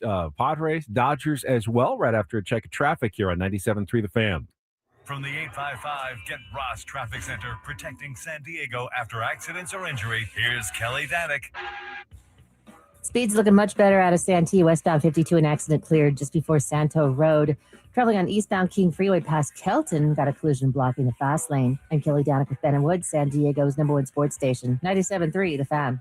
Seen some fans, and I understand this sentiment, saying, oh, when are the Padres going to do something? Like, what are they waiting for? I don't know the answer to that question. When are the Padres going to do something? But I do know that what they are doing this offseason is pretty much in line with 85 to 90% of other Major League Baseball teams. I'll tell you what, there's teams in baseball that are a lot more, in my educated guess, that are a lot more stable as far as financials and things go, right? There's teams with owners that have more money. There are teams that have a more robust kitty to spend from, and they're not doing anything either. That's what gives me a little bit of pause, Ben, and of course makes me think, is everyone panicked about the lockout? I don't know. I've heard it spun both ways. No, go in hard now. Like, go spend money. Everything could change, after next year. It could actually work in your favor. Like, go hog wild. You've just been told this could be your last year on the planet. What are you going to do if the doctor tells you got 1 year to live? I'm not going to be conservative. I can tell you that right now. I'm going nuts. So people are thinking that maybe that's the right course of action. Then the other side is they're holding everything very close to the vest because they don't want to spend a bunch of money and could get locked out and not make any money. But I wonder if AJ Preller is going with the philosophy that I saw that the Dodgers basically are now taking in the offseason. There's a name for it that you said. Yes, they are standing around the backboard is what inside the Dodgers front office they call it. Cherry picking. They're Boxing out. They're using a basketball reference to go, yeah, we're not waiting to take the first shot, essentially. We're not firing up 3-pointers. We're just waiting around to get the rebound when guys don't get the big money offers that they're hoping for. When Kyle Tucker doesn't get that $400 million deal, or Alex Bregman doesn't get that $190 million deal that he wants, we will then swoop in and give them a very nice, shorter term, high average value deal that doesn't lock us into anything we don't want to do, something we're very comfortable doing. And you know what? If another team wants to go and overpay for someone, that's fine. But there will be another guy or two. Maybe it's Bo Bichette. Maybe, there will be some of those bounce back guys who aren't seeing the market develop the way they hope. And when that happens, then we slide in and we go, yeah, we can do this. And we got you stay safe face. You get to come play for the Dodgers on a deal that looks nice on an average value. And if you do well, you get to be a free agent again in 3 years. Yeah, we're not going to give you that 7 or 8 year deal, but the Dodgers call it hanging around the backboard. And I wonder if AJ Preller is doing some of the same thing. Probably for a different reason. Not for Kyle Tucker, not for the same level of players, but he did it last year with Nick Pivetta. Yeah, hung around the backboard until the market didn't develop for Nick Pivetta the way he wanted to in free agency, and he had to accept a more creative deal with opt-outs and a very low salary the first year with a bump up this year because he didn't see what he wanted. So AJ hung around the backboard, and then when the rebound opportunity was there, he jumped in, corralled it, and got the player that he was looking for. Is that what the Padres are doing? The same strategy that the Dodgers, the much richer, more well-financed Dodgers, are taking this offseason as well. Yeah, and I can't decide what I would, if I'm a Dodger fan, I'm feeling pretty happy these days. You've got a juggernaut on your hands. The guys that you lost last season, we talked about it before the show, guys you didn't really want anyway. Kirby Yates, off the books. Clayton Kershaw, off the books. I don't have to worry about getting him his postseason appearance. I don't have to worry about any of that anyway. He was great for them. He's a Hall of Famer. I get it. Michael Conforto, mistake. Guys that you didn't really care weren't coming back are not coming back. So that's a win for them. Because they didn't sign Michael Conforto to a 4-year deal. Correct. They waited around. 1 year. We're giving you a 1-year deal. Here you go. It didn't work out. Fine. Didn't work out. See you later. If I'm a Dodger fan, though, I don't know. I think I would say, why not? Why aren't we going to get Kyle Tucker? Or why aren't we going to get... But you might be. You might still be getting them just later. You just have to be a little patient, and you'll still end up with the guys that you wanted to get in the beginning. And you have the luxury, if you're the Dodgers, of going, we're sitting on 2 rings right now, and there's really no end in sight. We don't have to go hard for Kyle Tucker. The Blue Jays do, and they are. They're going after Kyle Tucker as well. He would be great. They'd love to get Bo Bichette back. Yep. But they've spent a ton already. They have. I don't know. I fear the scenario where February 15th rolls around, and all of a sudden the Dodgers are announcing, yeah, we're signing Kyle Tucker and Bo Bichette. Correct. It's not out of the question. It's absolutely not out of the question. And baseball fans for 29 other teams will lose their minds when that happens. I'll be one of them. I know. Padres won't be signing those guys, but there are plenty of names still out there. There's a lot of pitchers still out there. Yep. There's guys on the market too that teams are looking to move. This one pissed me off. I saw the other day Dodgers interested in Freddie Peralta, which they would have to trade, which they have plenty of chips to do it. And I'm sitting there going, you're going to get Freddie Peralta too to throw in that rotation? I saw that Freddie Peralta is getting maybe even more looks than Tarek Skubal just because he's so cheap. He's only making $8 million this year.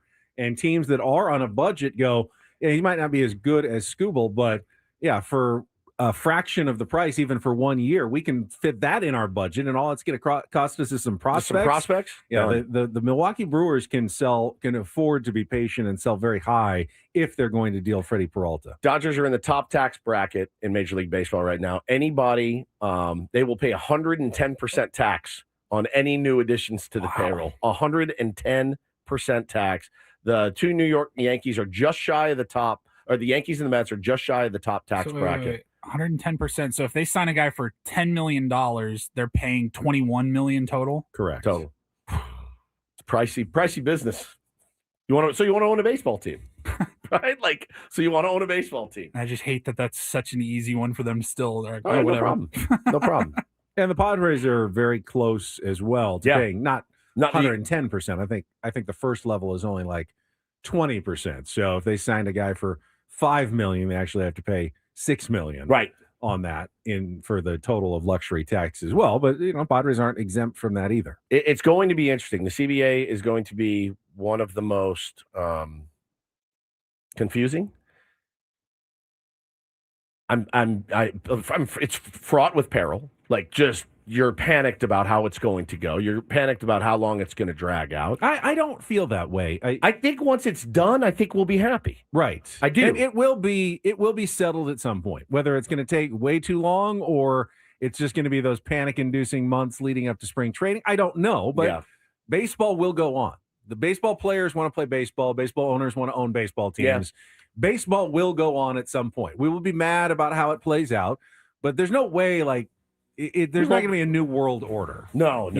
They have to come to an agreement of some sort at some point. Or, what, baseball just goes away? That's all right. That doesn't seem smart. It was a good 178-year run, but that's it. We can't figure it out. No, baseball is going to continue on. Ben and Woods, your favorite hockey show of all time. We will dive headlong into it. We'll come back. We got Take on Woods and much more in our second half of the program next. And I'm very nervous about tomorrow. On 97.3 The Fan.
are halfway home on a Wednesday. Ben and Woods, 97.3 The Fan. Love you guys so much. Thanks so much for being here on another beautiful day here in America's finest city. Great start to the year. I'm Woodsy. That's Paul Reindl, executive producer of the program. Ben Higgins, your friendly neighborhood sports anchor, joins us as well.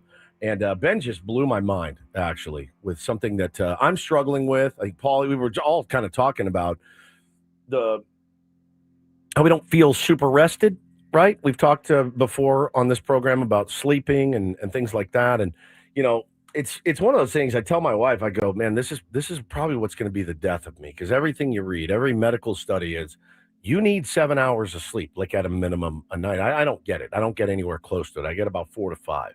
And the sleep that I do get is not restful. And I take Ambien. I've tried it all. I've tried tart cherry juice. I've tried magnesium. I still take magnesium at night.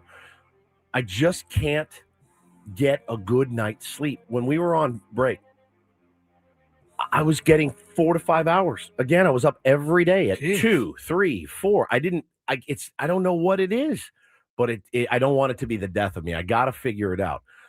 So I track my sleep with my Garmin watch, and I track everything in my life, but I track my sleep. And I go, here, let me show you guys. This was last night's graph. And I opened it up and showed it to Ben. And what did you say? Well, I said, I mean, if the first thing you see in the morning is an app telling you got a bad night's sleep, that's it. How are you going to feel? I mean, you're going to instantly go, I feel crummy. If it hadn't told you, or better yet, if it had lied to you and said, oh yeah, 92 sleep score, you got a great 5.5 hours, would you go, okay, I'm feeling good. All right, nice job, Woodsy. You slept really well. I think the answer is yes. It's a placebo effect. Yeah. But I know if something told me I was having a crappy night's sleep, I would not feel good about myself in the morning. And that's it. It's the first thing I do. When I pick up my phone in the morning, turn off my alarm, I hit connect on my Garmin, on the app. How did we do last night? Instead of me going, how do I feel? I go, what did my thing say? Oh, it's 57. That's terrible. That's terrible. Oh, I got to drag myself. You're right. You're absolutely right. So I think I'm going to not track my sleep anymore. I'm just not going to. I'm going to wake up and go, how did I sleep? I feel pretty good. Or, oh, I feel like crap. Did not get a good night's sleep. You know it. You don't need an app to tell you got a bad night's sleep. I think for me, I wanted to check my breathing. And you're more curious about how good are your good night sleeps, I think. Like that's for the data and everything. Yeah, like, for the data. You're like, oh man, I got some really good REM sleep last night or whatever. You know, if you were tossing and turning and couldn't fall asleep or whatever. Yeah, it's that morning. That's what I'm starting my day off with is, you could, it says the sleep coach, you could use a lot more sleep today. That's what I read. The first thing I wake up, I'm like, oh God, I'm so tired. I do got to figure out something because it's just not counterpoint. Working. You may not be getting a ton of great sleep, but you show up every morning. You are entertaining, engaging. You are a good coworker and colleague. You are a good dad. Somehow, I think you probably are doing better than you think you were doing. Maybe. Thank you. I appreciate the compliments, but I don't want that to be like the thing where it's like, oh man, the guy could have lived 10 more years if he just slept better, and it's fine. I work out every single day. It's supposed to make you tired. You're supposed to sleep more peacefully. I do. There's one thing I'm resisting, and I haven't done it yet. I need to put the phone down an hour before bedtime. I just have to, and I don't. And I fall asleep with a show in my head. I reading, doom scrolling right until it's time to go to bed. That I hear it can make all the difference. You put it down an hour before bedtime. Read a book. I'm currently reading, by the way, highly recommended, San Diego Connection. This book, I carry it with me. It's Cameron Crowe's new book. It's called The Uncool.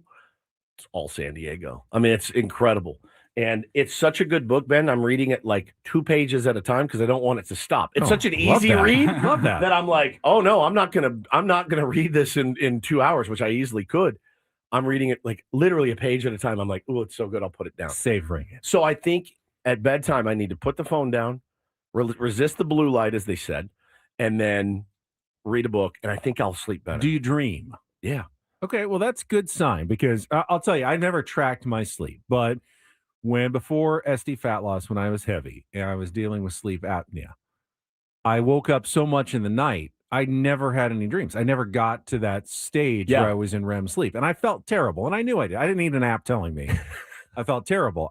Ever since I lost the weight, I have dreams every single night. I know I'm sleeping much better.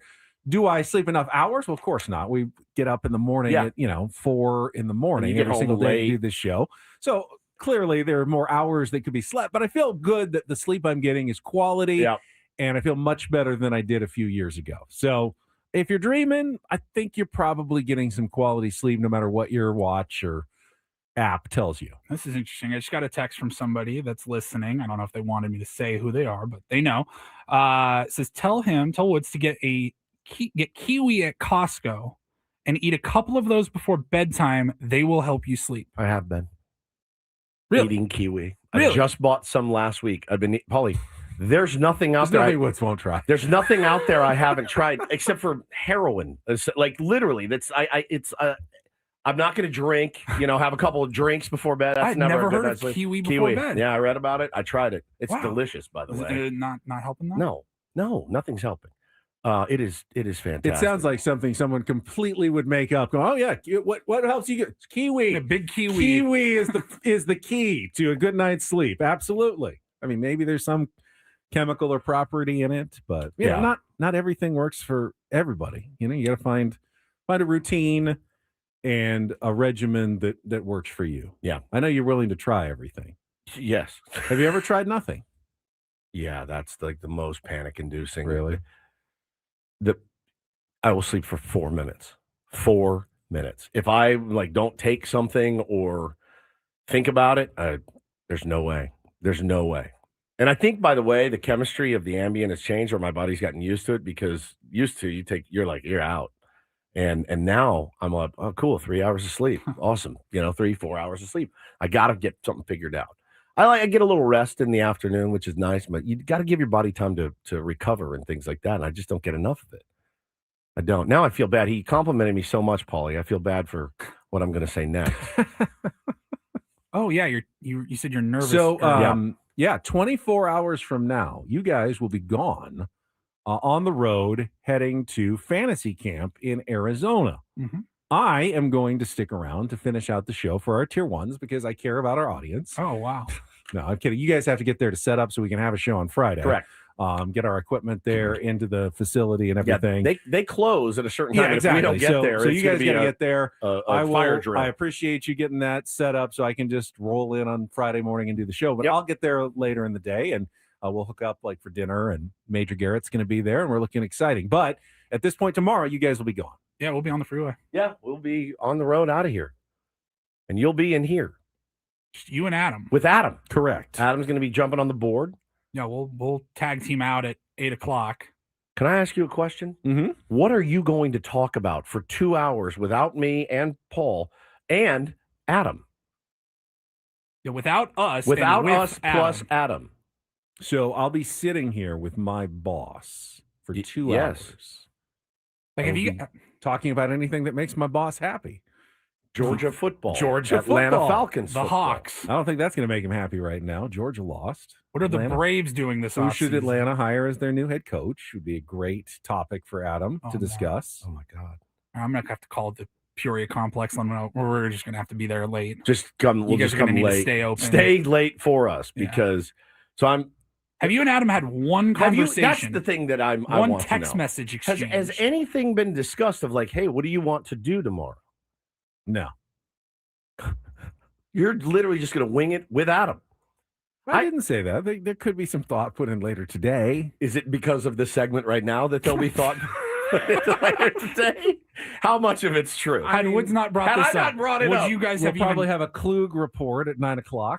Okay, I love a Klug report. I mean, we can do a Klug report at 9:00. Ben's like, we'll play real or fake at 8:20. Yeah, real or fake at 8:20. Okay. I mean, there we go. 2 of the segments already covered right there.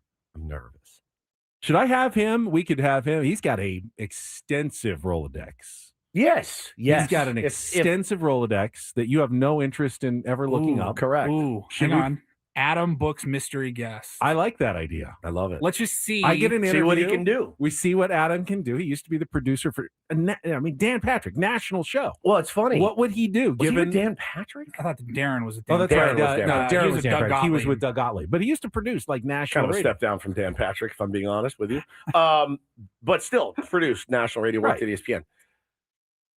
Okay. Yes, I do love the mystery. Like, I want idea. his homework assignment to be like, hey, you know our show, you know our audience, you know what the content is. Book like, it. can you book a relevant or entertaining guest for Thursday morning? I hope it's not Doug Gottlieb. Talk about little Wisconsin Green Bay basketball. Oh my God, bro! We Ben are would love that. trying to keep listeners here. We are trying to. It's not that I don't have faith in you. I do. It's not that I don't have faith in him. I do. Two of you together is what makes me a little bit nervous. I'm not going to say I'm not a little bit nervous. I am.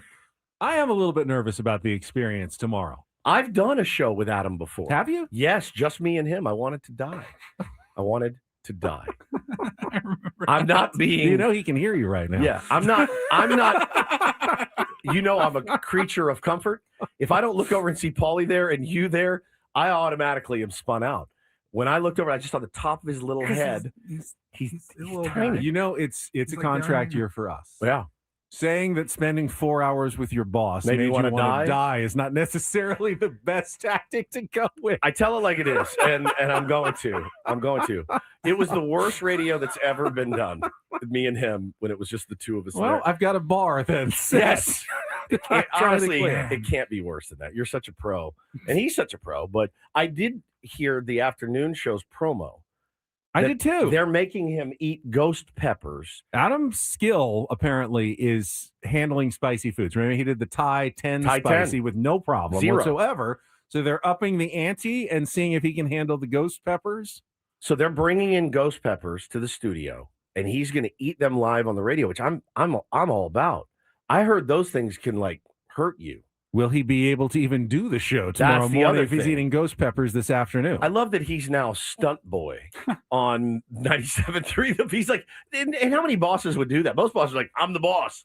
You don't ask me. I hire the stunt I hire boy. the stunt boy. But Adam's not going to do that. So I don't guess have he's any gonna- money he's to gonna do it spend on a himself. stunt boy. I'll just do it. So he's going to be eating Just texted those. us. What do you say? Said, I can only infer the. I hate booking guests. Sucks to suck. I don't know what to tell you. We all do. You've been. Would you rather eat? He'd rather eat ghost peppers than book a guest. I can relate, buddy. I don't like guests either, for the most part. Book one guest, Adam, for Ben tomorrow. A mystery guest. Let's be honest. Kill a little clock, and hopefully it's good and entertaining. 8:35. You'll make it good. You'll make it good. I have no doubt. The question begs the question, though, Paulie. Will you and I listen when we get in the car? I don't think I can. You think not? I don't think I can. I always have that debate because I've left the show early a couple of times when Yep. I've gone on trips, and I turn it on and then I turn it Turn it off. off. I and don't turn wanna hear it. on, I and don't then wanna turn hear it. off. It's like, oh, I just don't know if I can handle this without me being there. It's It's so uncomfortable. I have only like listened to our own show like a couple of times live. It's that I not haven't like been a, here. and it's not like a. It's weird. It's not like a. I don't do it out of meanness. I do it like this feels weird. I'm listening to my friends. It feels weird. You're right. It It's a feels weird weird. feeling. Yeah, it's going to be weird. I don't think we do it. I don't think we listen. No. I don't think I can do it. And it almost probably will make me feel more comfortable knowing you're That not, I'm not listening. But then again, we want the tier ones to keep listening. So You get that A-list Maybe you guest tomorrow, though. Maybe we'll have to fight through listen. that uncomfortable feeling and listen a little bit. And by the way, you could call in as well. I from the could. road. Yeah, we could do that. We could Comment absolutely on do what that. you're hearing. Paulie and I, we really want to do the caravan with you out there, but thanks for sticking here so that we could leave early, and then we'll have it all dialed in for you, Lord Elton, when you get there. You'll just walk in, crank the mic, and do the show. Yeah. So why don't you guys at least do some air checking? And then at 9:30, Maybe we'll last call in. segment, call in and evaluate how we've done Okay. over the Call first in 90 from minutes. El Centro, Yeah, or wherever we we're can do at. that. Yeah, for We where can do we that. are on the roadways. Hopefully it's not that dead cell zone as you're going down the mountain. Oh, but yeah. I feel much better now. I was a little nervous about it, but I know you guys will be in constant contact today to make sure that it's the product that our audience deserves. Yeah, he'll call. And I'll go, yep, sure. Yeah, sure. We're good. Oh, this is gonna be amazing. Amazing radio coming up tomorrow at 8 a.m. here on Ben and Woods. Do not forget to miss it. Don't forget to not tune in. Don't forget our biggest fan announcements coming up at 9 o'clock. So you'll have that to do tomorrow at 9 a.m. as well. If you hear your name at 9 o'clock, you'll have a chance, 10 minutes to call us back and qualify for our grand prize drawing. A night in our Odyssey Suite at Petco Park for a Padres game this coming season, catered by Spiro's Mediterranean Cuisine.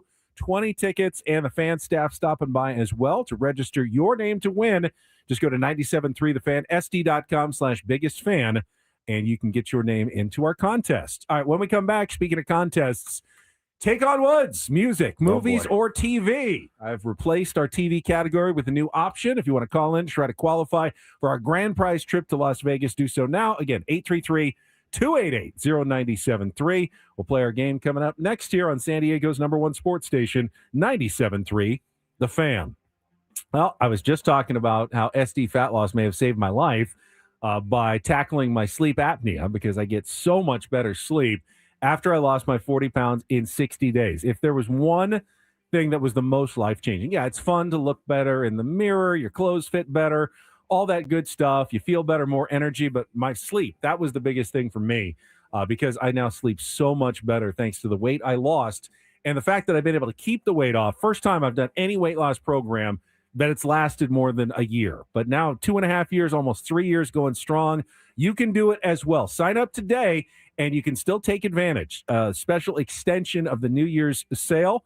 Get over 20% off right now of the program at sdfatloss.com.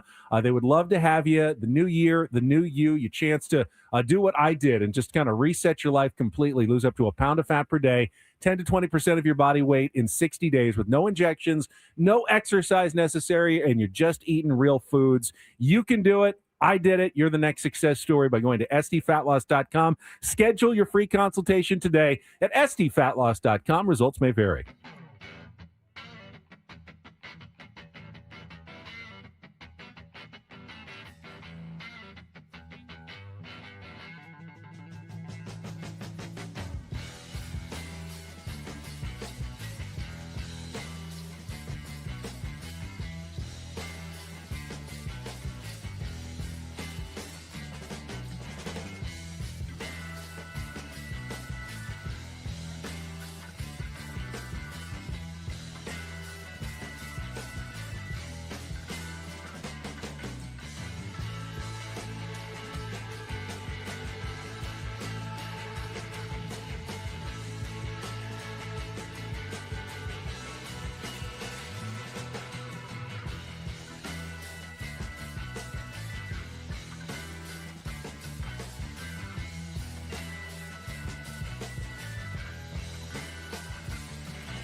Hey, player, this is all yours.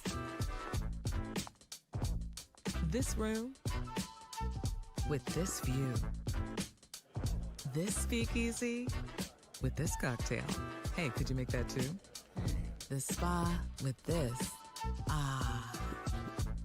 And this pool on this roof. This is all for you. The all-new Hamul Casino Resort, now open.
You know, I value accuracy, so I wanted to make a retraction of a statement that I made yesterday.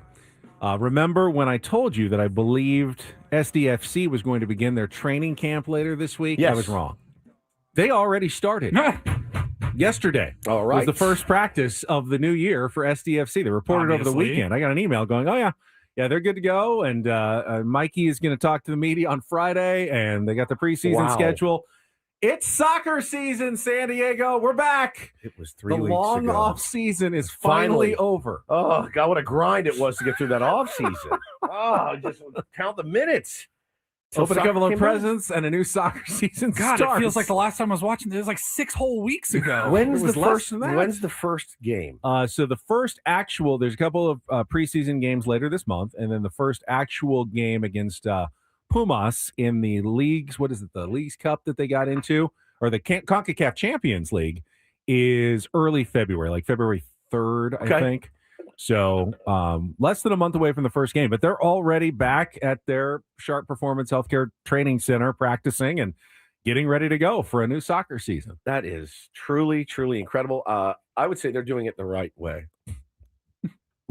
That's the way the league works, but like, you want to see the World Series in late November and spring training start in early January. 100%. These guys get way too much time off. 162 games of grindy ass season. They're like, all right, we'll see you guys in 3 weeks. Like, get your phone rolling in. I don't know what to tell you. Like, it is. I don't know. I mean, obviously, the baseball off season is such a slow burn, and when people are talking about it in the chat, somebody just put in the chat, today's the day. Yeah, we say that every day. I wake up going, give me. It's a drug. You get addicted to a move, a signing, a trade. You just get totally, especially here. My God, here he's like the greatest dealer in the world, AJ Preller, and you just get hooked on it. I don't think today is the day. I don't think today's the day either. Gonna put my money on today is not the day, actually. Yeah. Today is the day, though. Play a little Take on Woods. Let's get to it.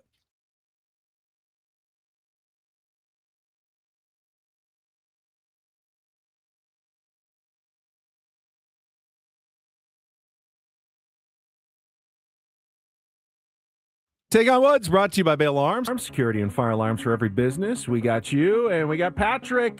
Got in there. Let's see if my phone screener works. Hey, Patrick. Good morning, Ben. Good morning. All right, it's the new version of the game, but the prize remains a good one. It is a trip for Las Vegas to see Sammy Hagar, 2 people at Dolby Live, Park MGM, a 2-night stay at Park MGM, and a $100 gas card. Check out Sammy Hagar's residency March and September next year at Park MGM with tickets at Ticketmaster.com. And the new version of the game lets you choose between music, movies, or television. Here are your 3 choices. For music, we still have Soul Searching, artists and song titles, including the word soul. For movies, we still have Cruisin' for a Bruisin', famous Tom Cruise movie lines. And today's new TV category is Not on the Map, 5 TV shows set in fictional American towns. So, Patrick, what would you like to play? Soul Searching, Cruisin' for a Bruisin', or Not on the Map? I'll throw back to music and do Soul Searching. All right, we're going back to music today. So you know how this game works. 5 questions, 60 seconds. If you don't know one, say pass. We'll come back to it if there's time left on the clock. The first question and our first 2-second song of the day. You need to give me both the song title and the artist. And remember, one or the other will include the word soul in every single answer. Patrick, you ready to play? All right, Paul, you ready? I'm ready. All right, let's put 60 seconds on the clock. Patrick, your time begins when Paul plays our music. Good luck. Let's take on Woods.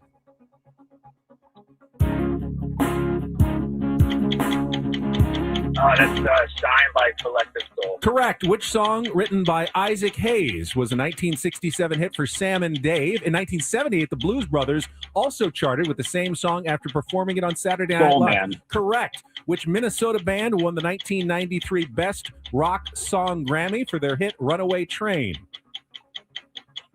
Pass. Train's biggest hit to date was which 2009 song that the Village Voice panned as an orgy where bad ideas Soul trade Sister. Correct. Which 1962 big band instrumental by Quincy Jones is better known today as the theme from Austin Powers? Pass. Come back to that one. Which Minnesota band won the 1993 Best Rock Song Grammy for their hit Runaway Train? Pass. Go back to Quincy Which Jones. 1962 big band instrumental by Quincy Soul Jones? Bossa Nova. Correct. All right, you got Whoa. that 4th one. Soul Bossa Nova. You got Could be big. Shine by Collective Soul, Soul Man, and Hey Soul Sister. The only one you didn't get, Soul Asylum, Runaway Train. I don't know if that's going to be enough, though. Let's find bring out. Woods back in. It might be. I've got some good news for you. Music is the category today against wondering. Patrick. I was wondering. But you don't get the category, Okay. so we'll see how you do. Patrick's score is locked in. Same 5 questions, same 60 seconds. Woods, your time begins when Paul plays the music. Good luck. Let's take on Patrick. That's Collective Soul Shine. Correct. Which song written by Isaac Hayes was a 1967 hit for Sam and Dave? Soul Man. Correct. Which Minnesota band won the 1993 Best Rock Song Grammy for their hit Runaway Train? Soul Asylum. Correct. Train's biggest hit to date was which 2009 song the Village Voice panned as an orgy where bad ideas trade STDs? Save that. It's called Soul Sister. Correct. Which 1962 big band instrumental by Quincy Jones is better known today as the theme from Austin Powers? Ooh. Soul of the Taints. Soul Bossa Nova, which means we got a 4-4 tie. Patrick, you have qualified for the grand prize drawing. He got that one. He did not get Soul Asylum. Oh, I love Soul Asylum. The category was Soul Searching. Very good, Ben. Technically, it's Hey Soul Sister, but you both said Soul What the Sister. hell I was gave that it to quote you. for Soul Sister? Say it That- again. That was them. A Village Another- Voice panned as an orgy where bad ideas trade STDs. Thank you. Thank you for that. Clean That's as a real review of that clean song. as a whistle. I don't think it's that bad of a song. I know. We all know. Everybody in San Diego knows that you don't think that Hey Soul Sister is that bad of a song. Everybody. Mr. on the radio. An orgy where bad ideas trade STDs. It was a well-written critical line. It really was. By the Village Voice. I don't know when we'll use it, but it makes me comforted knowing that we have it. 'Cause it's so. An orgy where bad ideas trade STDs. Very well done, sir. Very, very, very well done. Good to have some music back. All right, we will replace it with a new music category on Friday, but tomorrow we'll play a little real or fake on a Throwback Thursday. Speaking of, anyone want to spin the topic wheel? Yes, but can I here? tell you the story that when I was in radio a long time ago, Collective Soul came to our station and played this song acoustically in a conference room. And I went, oh, it was great. I mean, it was good. Like, it sounded just wasn't as good as it could be. No, but it was just, I looked at him, I went, this has to suck for you guys. It really does. This has to suck. There's no question. It used to happen in an arena with throngs No, of fans. they still played like big gigs, but they had to come by and like bunch of radio people just eating lunch, round table pizza. and they're in their sled, and the guy's like, "Girl, no, and you're just sitting there. You're sitting there at the table like, this is awkward, and you just thought, they're supposed to be like sex, drugs, and rock and roll, and it's 8 a.m. and you're at a radio station in Dallas. Girl, no one on sees the acoustic hard guitar. work that goes into promoting your band. Oh, it's so tough. All right, we'll come back. Girl. Brent Woods on San Diego's #1 sports station, 97.3 The Fan.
Hey, player, this is all yours.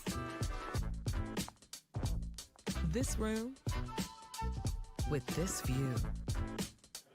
This speakeasy with this cocktail. Hey, could you make that too? The spa with this. And this pool on this roof. This is all for you. The all-new Hamul Casino Resort, now open.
Woods' most toxic trait as a sports fan. Yes.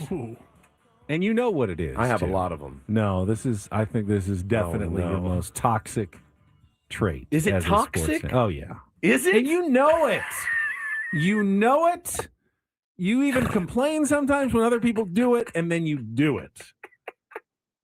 And it's bad. It is bad, man. I'll leave that as the tease. We'll do that right after traffic here on 97.3 The Fan. It's a good one. From the 855 Get Ross Traffic Center, protecting San Diego after accidents or injury, here's Kelly Danick.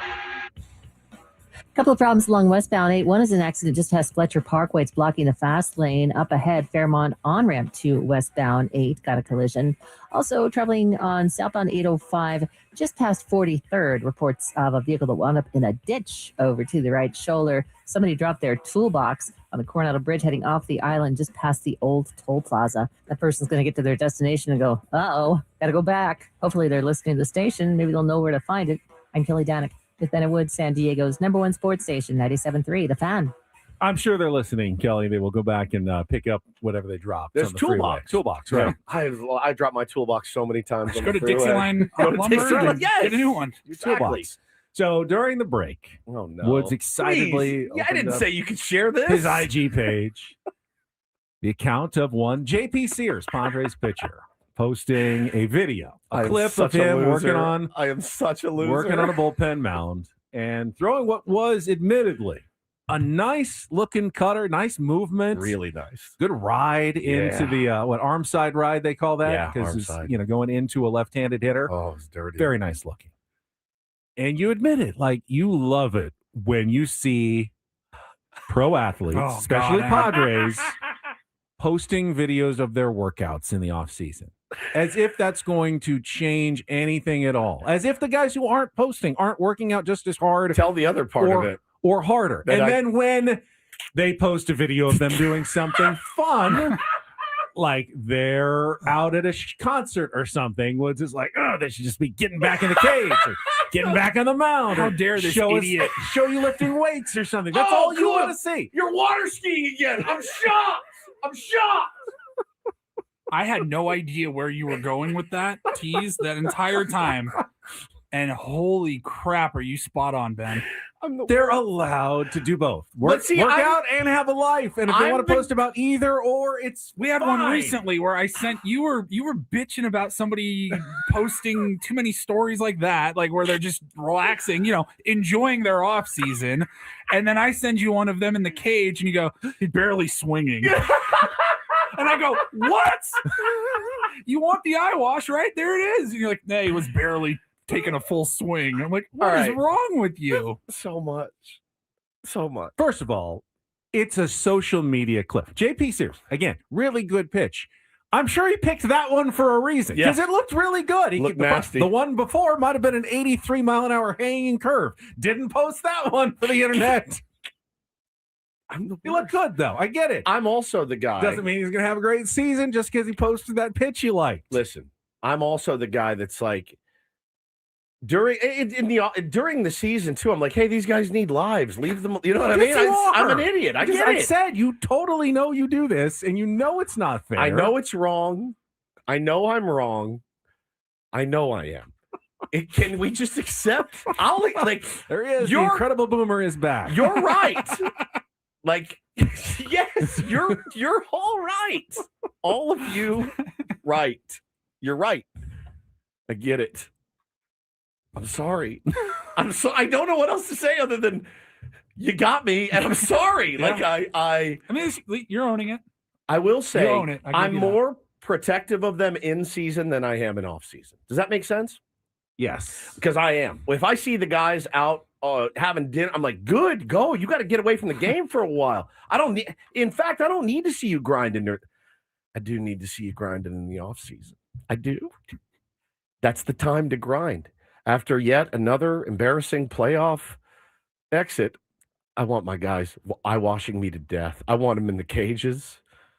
Yeah, You want them to eye wash when you, someone goes to the driving range and hits some golf balls, you're like, you're seething. You're seething. You trust that they're putting in work over the off season. You just need to see it on their Instagram stories. You don't trust them. Is that the problem? Yes. No, I don't know. I'm just not sure. I'm not sure. I'm sorry. I'm very sorry. You know how many pitches you know that JP Sears has thrown this offseason? One. Guaranteed. He's guaranteed to he have thrown at least one pitch now this offseason. He has thrown one. Look, you guys know I respect them so much, and I know how hard that game is. You know that. I just like to see it. I like to see it. I'm a sucker for the eye wash. I'm a sucker for it. It's more, I think what throws What me is off, it in me? I don't get it. know. I really don't know. I think what throws me off more is not how much you want the eye wash, but how much you hate the non-eye wash. The enjoying their off season, Only the off-season? on vacation. So if you were in charge of, let's say, the Padres social media accounts in the off season, would you send someone like to each? I need to get some videos of you just doing some of your workouts so we can like post them on your accounts and just show everybody like Woods, all the fans out there. That's a good question. Look how hard we're working in the off season in order to make people feel better about And your also, team I and know- create excitement for the next year. Do the Padres have player They're Instagram professional accounts? athletes. Yeah, I know this they is take care what of they themselves. do. I They know. take care of themselves. They get ready for the season. Part of that is downtime. They are not supposed to be throwing that much in the 100%. offseason. 100%.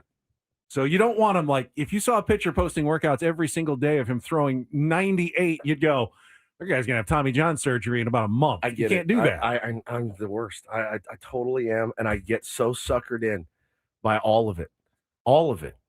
And I see them working out. And yes. So if you see a picture, you're opening Instagram, you go on stories, and Jackson Merrill's sitting on the edge of a bench, like kind of bent over, like sweating, like just got off and work out. Oh, you like that. But if he, yeah, right, yeah, 100%. But then if he were to have posted instead a picture of him golfing, you would have a problem with that.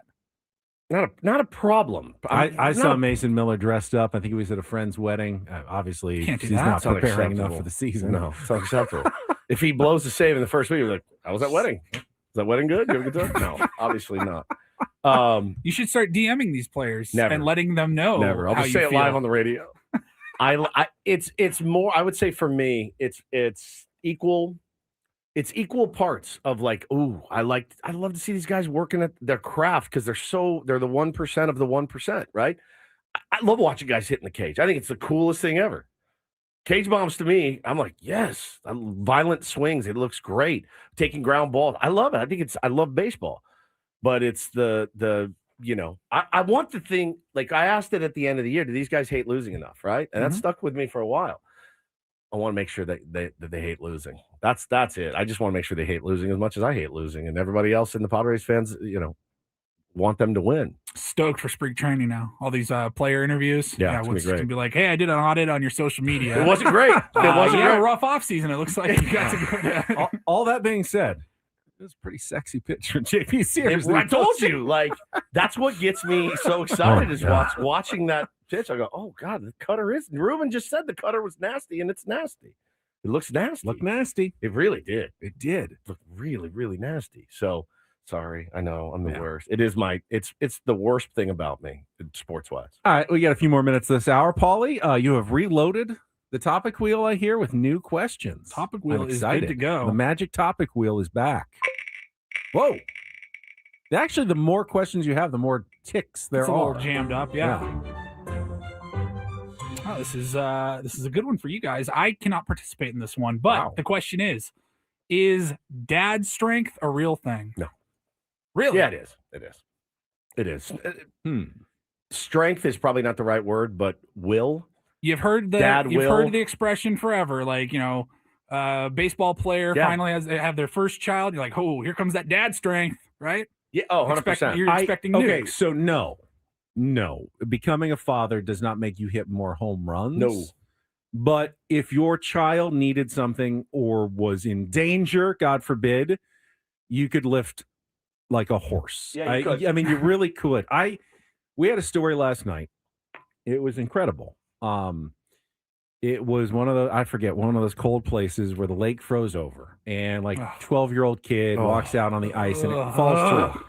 And the police, they get there quickly, but he's like screaming. He's like, I can't feel anything. He's going into hypothermia.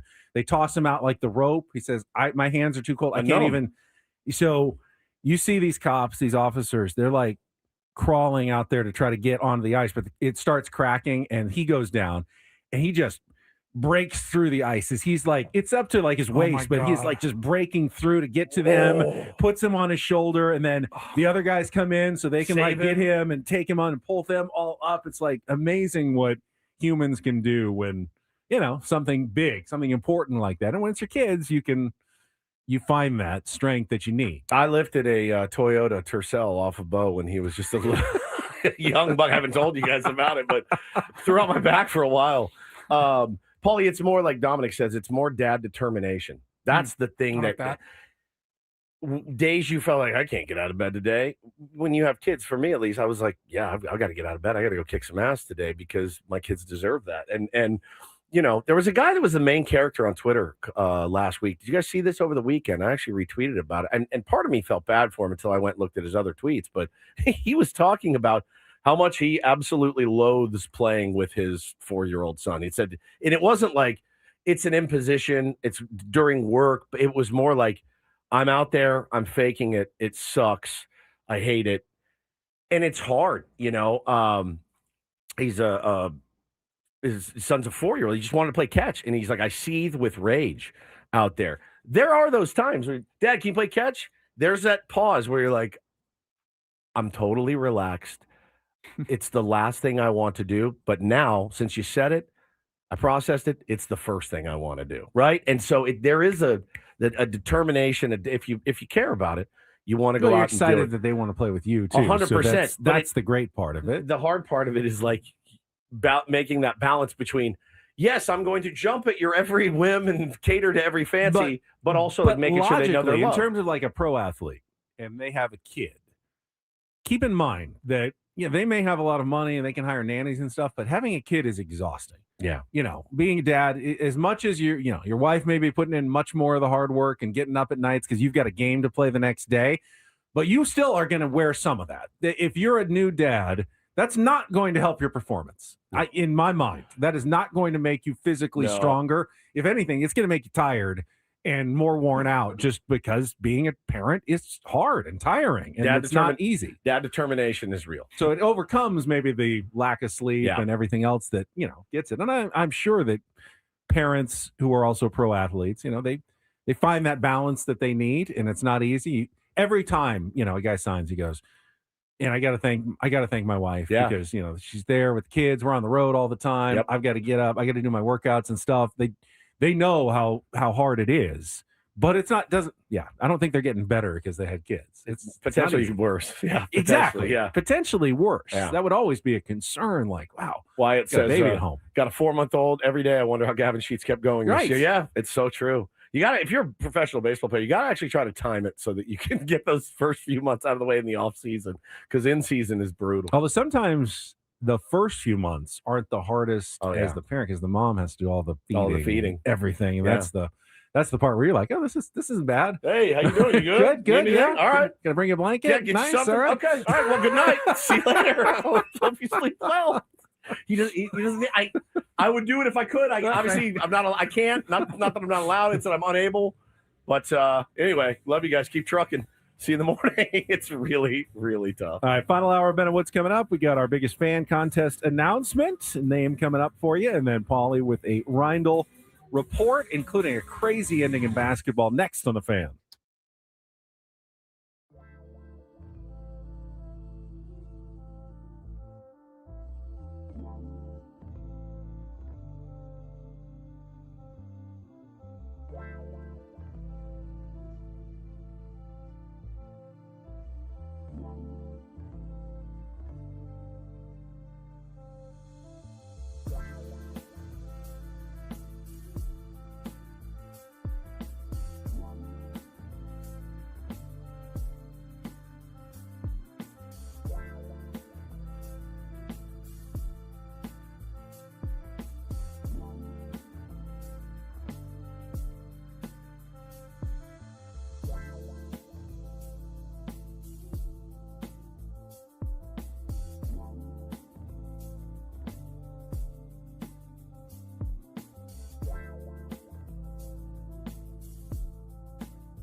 So you're telling me you have to go buy more makeup at some point soon? Very soon. I am down to the dregs, as it were, in my little compact. Is that I right? use. Yeah, my powder that I brush on before I anchor. He just said I gotta hit. Where do you get yours?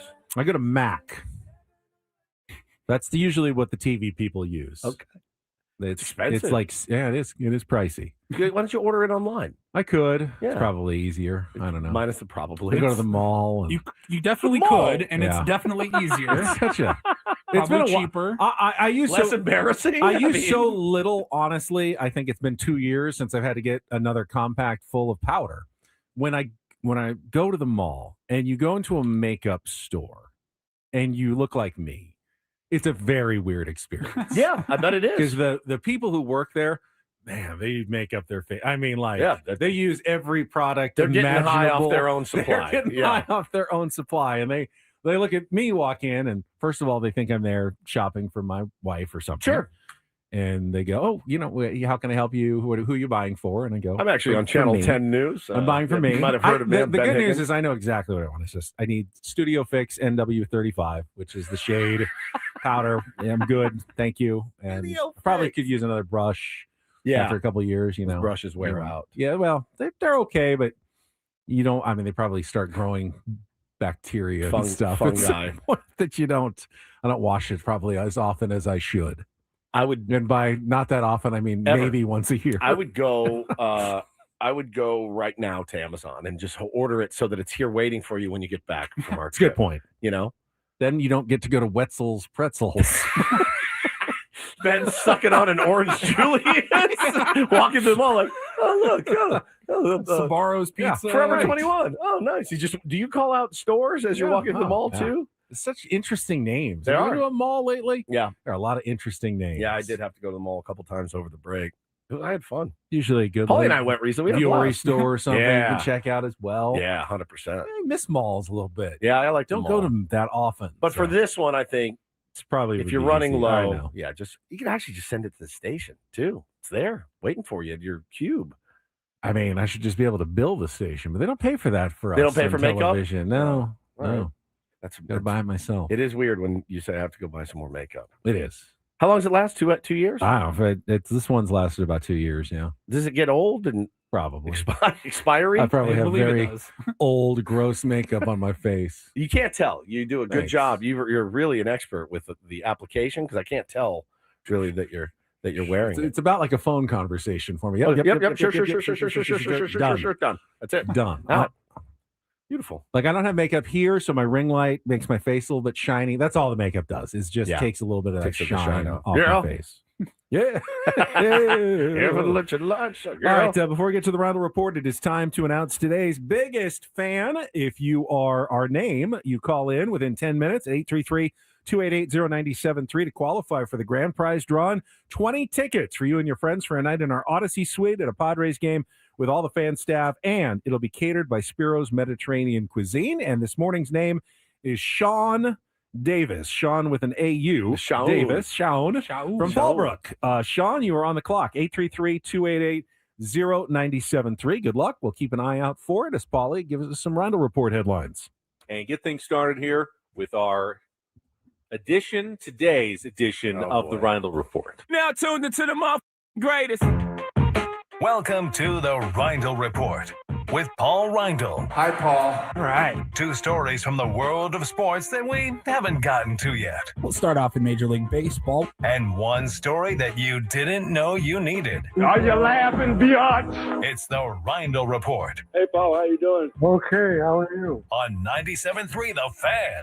Are you ready to bless the mood? I need some help, please. That was good. Can I get a yeah? Oh, yeah. All right. All right. All right. How All we right. doing? All right, there we go. Good. All right. All right. Let's get started, gentlemen. Ben, I think we will pay off your tease there in that last segment. Crazy Yes. finish to a basketball game yesterday. I was not watching this game live. This was Texas A&M and Auburn. This game was being played at Auburn. Correct. And there was 0.6 seconds remaining. Oh. 0.6. Auburn down 2. with the basketball. So they got to get it in quick, and they got to get the shot up quick. And they threw the pass in to Keyshawn Murphy, and here is what happened. 0.6 seconds. 0.6. Yep. Comes in for the win. Good if it goes. Got it! He got it! Unreal! But wait. Fast forward about 60 seconds. And making one heck of a call here. No good! No good is the call. And now Stephen Pearl can't believe it. And the celebration for Auburn is replaced by the celebration for A&M. Auburn inbounds the ball with 0.6 seconds down to. They hit, I mean, where were they? Like the free throw line, the other free throw line? Yeah, threw it across. He turned, fired it up. Oh, my God. In real time, and I'm usually pretty good at this. In real time, I thought he got it off. Yeah. And then they went to the replay monitor, and I still think he got it off. It was so close. Maybe like the tip of his finger was still touching the ball when the light came on. It was enough to overturn. They would not overturned call it, it though. conclusive, though, right? They overturned the call, and Texas A&M ended up winning by 2. So that home crowd goes from elated. Craziest thing they've ever seen, best shot of all time. Unbelievable to just absolute chaos after the game. They were just furious, giving it to the refs, the team, the coaches, the players, the fans, everybody. These refs like had to get off the court as fast as possible. And it led to, this game was on ESPN, I think it was the SEC network or something. And so they had to have the winning coach, Bucky McMillan. Bucky Is McMillan. his real name. Had to do a head coach of Texas A&M. Had to do a quick post-game interview right after the game, and every student is still in their seats. Yeah, you can hear through his headset them, ref, you suck. Yeah, ref, you suck. This led to one of the more bizarre post-game interviews I've seen with a coach. Listen to this. Yeah, we have a lot of depth, and it's hard to hear in here, but our depth played a factor in that game. I can barely hear it. So he is clearly having trouble. He cannot hear anything in these headphones. It's so loud. The word is depth. Depth. Depth. They had got a depth. lot of depth. Here's the deal. These fans can get mad, but that game should have been over at the free throw line. Malfunction at the clock. What? Or that game was over. What? Did he have 14 bourbons right between the final whistle and the interview? Yeah, we kind of got to go piece by piece. It's literally one more time. One more time. Malfunction at the clock, or that game was over. What? That's Southern. Paulie, that's guys. I speak Southern. It's Southern for over with. Okay, over with is over with. Guys played with Brazilian. What? You're gonna need his okay, Southern. They played with Brazilians. I think that might be Texas speak for resilience. What? All right, one more time. Our guys played with Brazilian. With what? I heard Brasilia. Yeah. I think that's the capital. I heard of- Brasilia. I think that's the governmental capital of Brazil. Brasilia. Our guys played with Brazilian. Brasilia.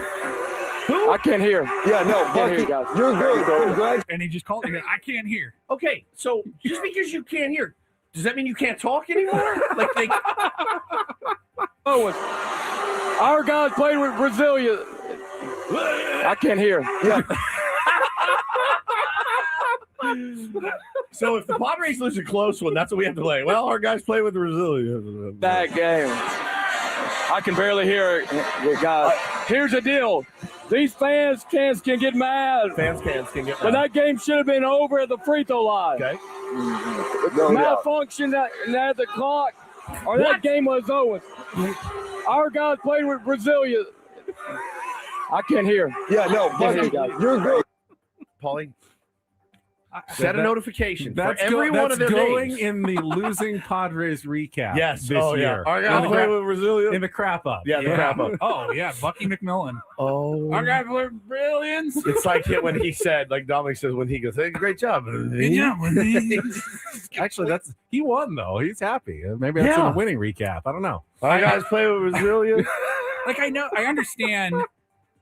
Like, Ben, you're on the news. You got producers like talking in your ear. Sometimes I'll see reporters or people doing a sideline report or whatever, and you can tell somebody's probably yelling at them right now about something other than what they're talking about. Because they'll have back with the studio, like It's not impossible. Every night when at the end of the show and I'm talking and reading my prompter, I've got someone like ear going 10, 9, oh my God, 8, 7, 6. I'm hearing it the entire time. I just got to keep talking. Like if I put you know, something on, if I mess with your headphones right now, would you be able to talk coherently? Yes. Like if I played, I can play it. It's still our show, so it's our own voices, but it's the 7-second delay.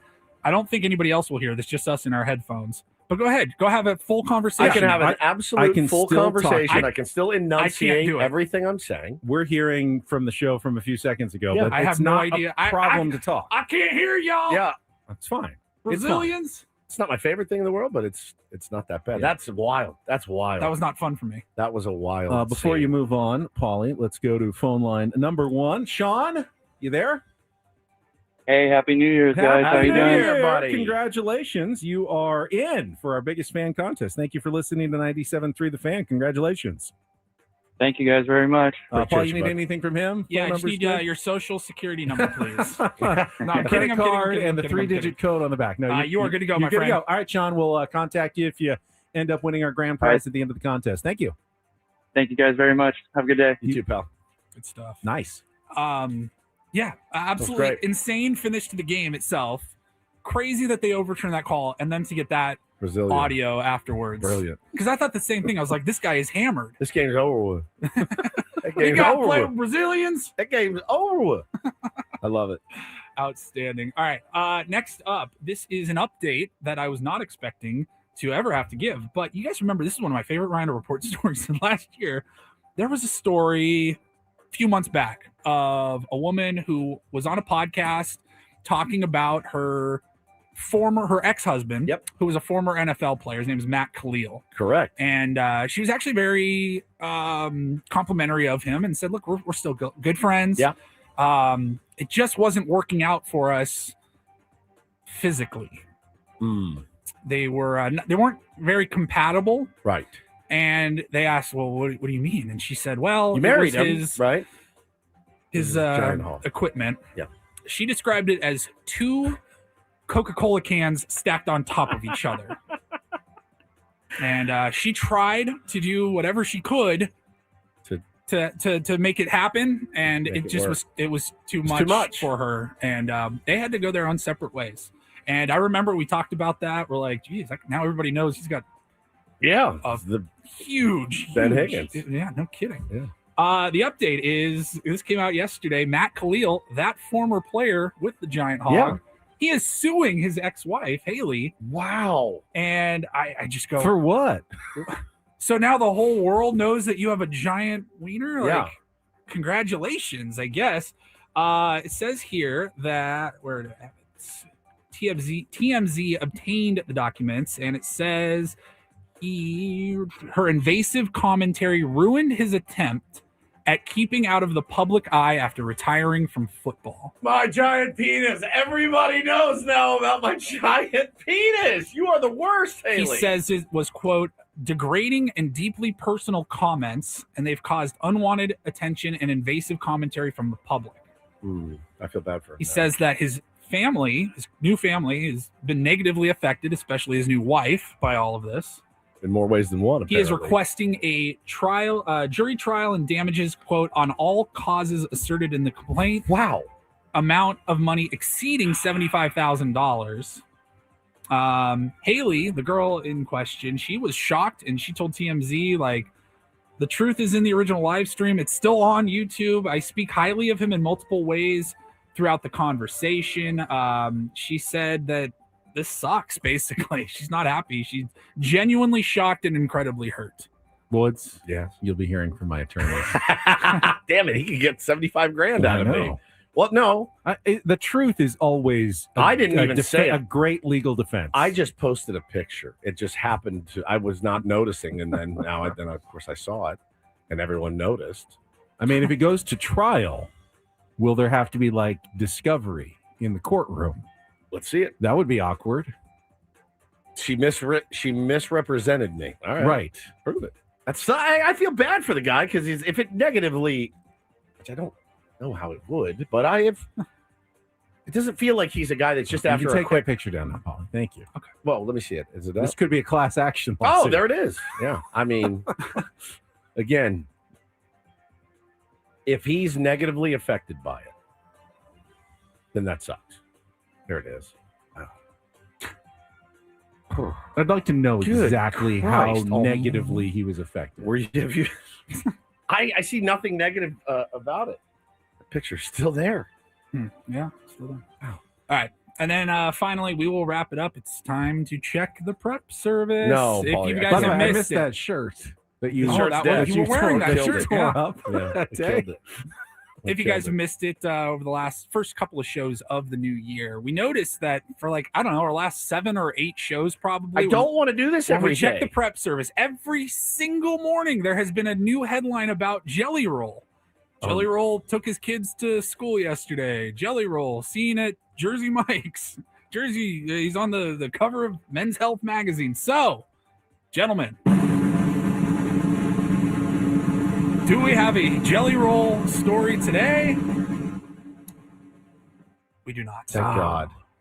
If you had Go- something about Jelly Roll's junk, that would have really been. Go ahead. All right. Go ahead. Ray Darko almost got me there. He said if that did go to trial, it would probably end in a hung jury.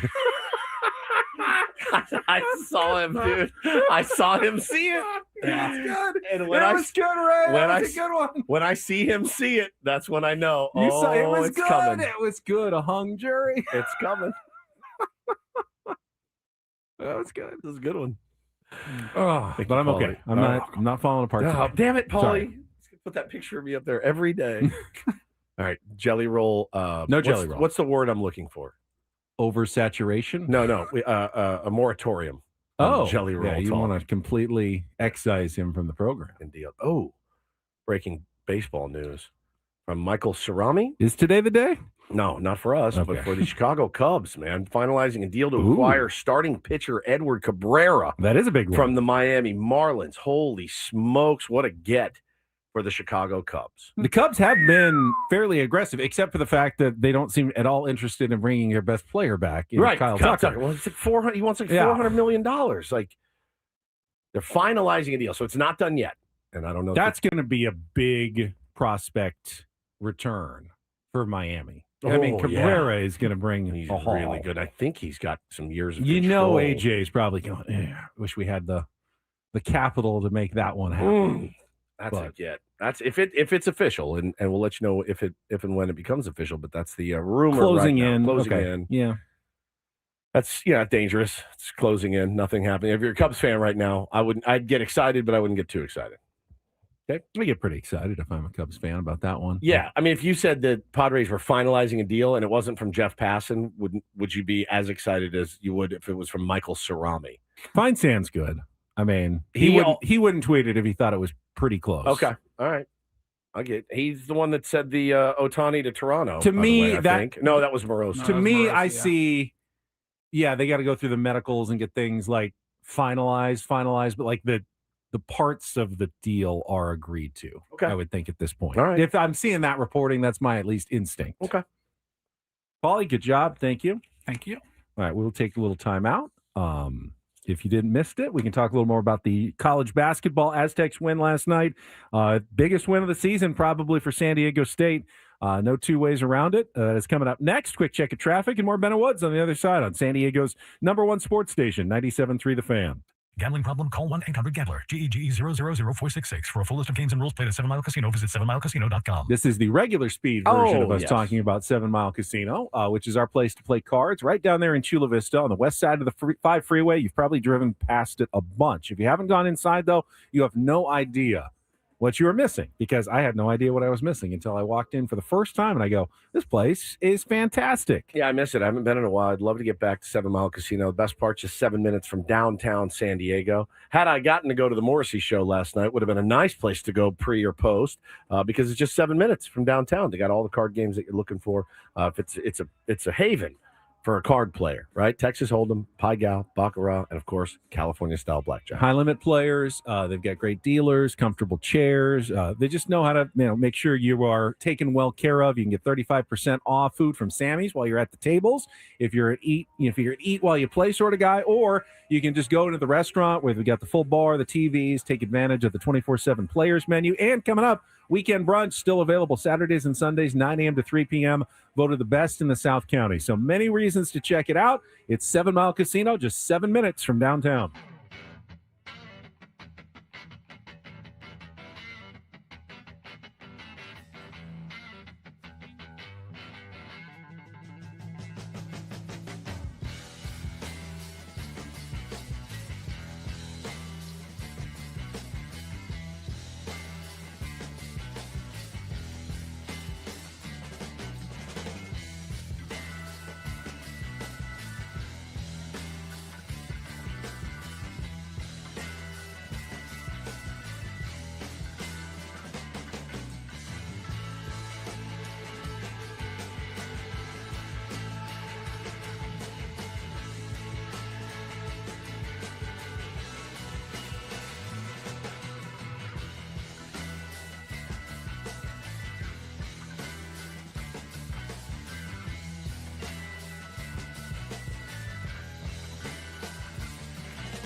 Hey player, this is all yours. This room with this view. This speakeasy with this cocktail. Hey, could you make that too? The spa with this. And this pool on this roof. This is all for you. The all-new Hamul Casino Resort, now open.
After the game last night, Aztecs winning at Nevada, 73-68. Brian Dutcher said he's starting to see his team playing better. I don't know, why they weren't playing better earlier. I kind of agree with him. Just seems like a more cohesive product than it did earlier in the season. But getting that win. I think they need to schedule more preseason games. Sorry, not preseason, but non-conference early season games. I feel like tune-ups. They were playing like a game every 14 days, and I don't know how any team can get into a rhythm that way. I understand they have a lot going up against them in that some teams with any team with something to lose doesn't want to play the Aztecs because they know they could potentially lose that game. And that leaves the cupcakes, but that only hurts San Diego State. Here's the problem, and they will next year because there are only 8 other teams in the Pac-12. So you play them both. You play them all twice. That's only 16 games. There are 18 conference games that you have to play, and that's even skipping too. The last year they played 20 conference games. You only get to play, I think, 30 games in the regular season. So with all those conference games, you don't get to schedule as many non-conference games, and that's been part of the problem. Brian Dutcher and Steve Fisher have always been the only teams in the Mountain West that go, we don't want to play a whole conference schedule.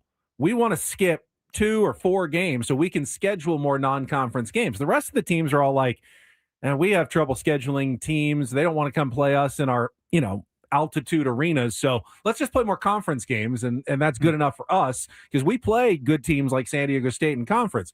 San Diego State inherently is playing worse teams in conference because they're the best team, so they can't build a resume. They don't want to play all those conference games, but now they're limited to, and you don't want to make them all Michigan and Arizona because then you're just going to keep getting bodied.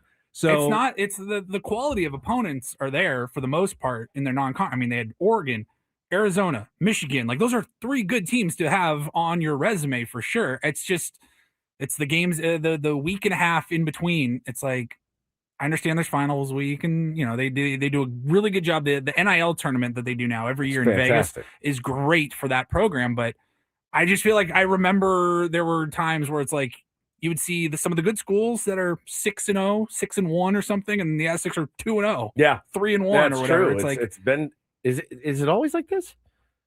It's tough for San Diego State in particular to get a better non-conference schedule. Yeah, they have to rely on things like the Players Era to set up those games for them because otherwise they would have nothing without that tournament. They could go play a lot of road games against really good teams, but you're probably going to lose those if you're going, on the road and playing top 10 teams. So you want to have winnable games, which means occasionally they have to be at home, but teams don't want to come play San Diego State at Viejas because they think, well, then we're going to lose that one, and that's not going to look good on our resume. It's not uncommon at all for any team to play like a team like Troy, for example. You know what I mean? Like these lower schools that you expect you have a 30-point cover or whatever. Right. You just needed to win that game. And I wanted to bring up the problem question. is just like Duke or Kentucky or whatever, a blue blood, if they have those games too, they usually win them by 40. But if they ever lost one, their conference is still good enough where they could bounce back with a couple of key wins. The Aztecs don't have that. If they suffer that horrible once every 4 or 5 year type loss in the non-conference and the Mountain West is down, they don't have any way to recover from that. So let me ask you, if they had won that game against Troy, pulled it out, which they absolutely could have, it would have been not pretty, but how would we think about their season right now? Much better. Not bad. Yeah. Clearly, no one expected them to beat Arizona or Michigan. They are 1-2, and they are destroyed. Michigan almost lost finally yesterday to Penn State on the road. They had to hold on. They won by 2. It's the first game they haven't won by at least 25 points in the last 10 games. Arizona has been bodying opponents. They're undefeated. So those were probably losses no matter how. Right. Even if San Diego State was everything we thought they were going to be. And Magoon Guaf came back and was playing like a dominant second-year player, and Miles Byrd was looking like a first-round draft pick. You're still probably losing those 2 games. Yep. So if you beat Troy, then you've won every other game other than the Baylor game would be the one where you'd go, well, you probably could have gotten that one, but that was the third game in 3 days in Las Vegas. Yep. That's always a tough one. You beat Oregon in the other one. Is Baylor a terrible loss? No. It's not a terrible loss. They're probably a tournament team, but Oregon's not a great win because Oregon's not good. They're 8-7. They're like 13th in the Big Ten. Baylor's 10-3. They're fine.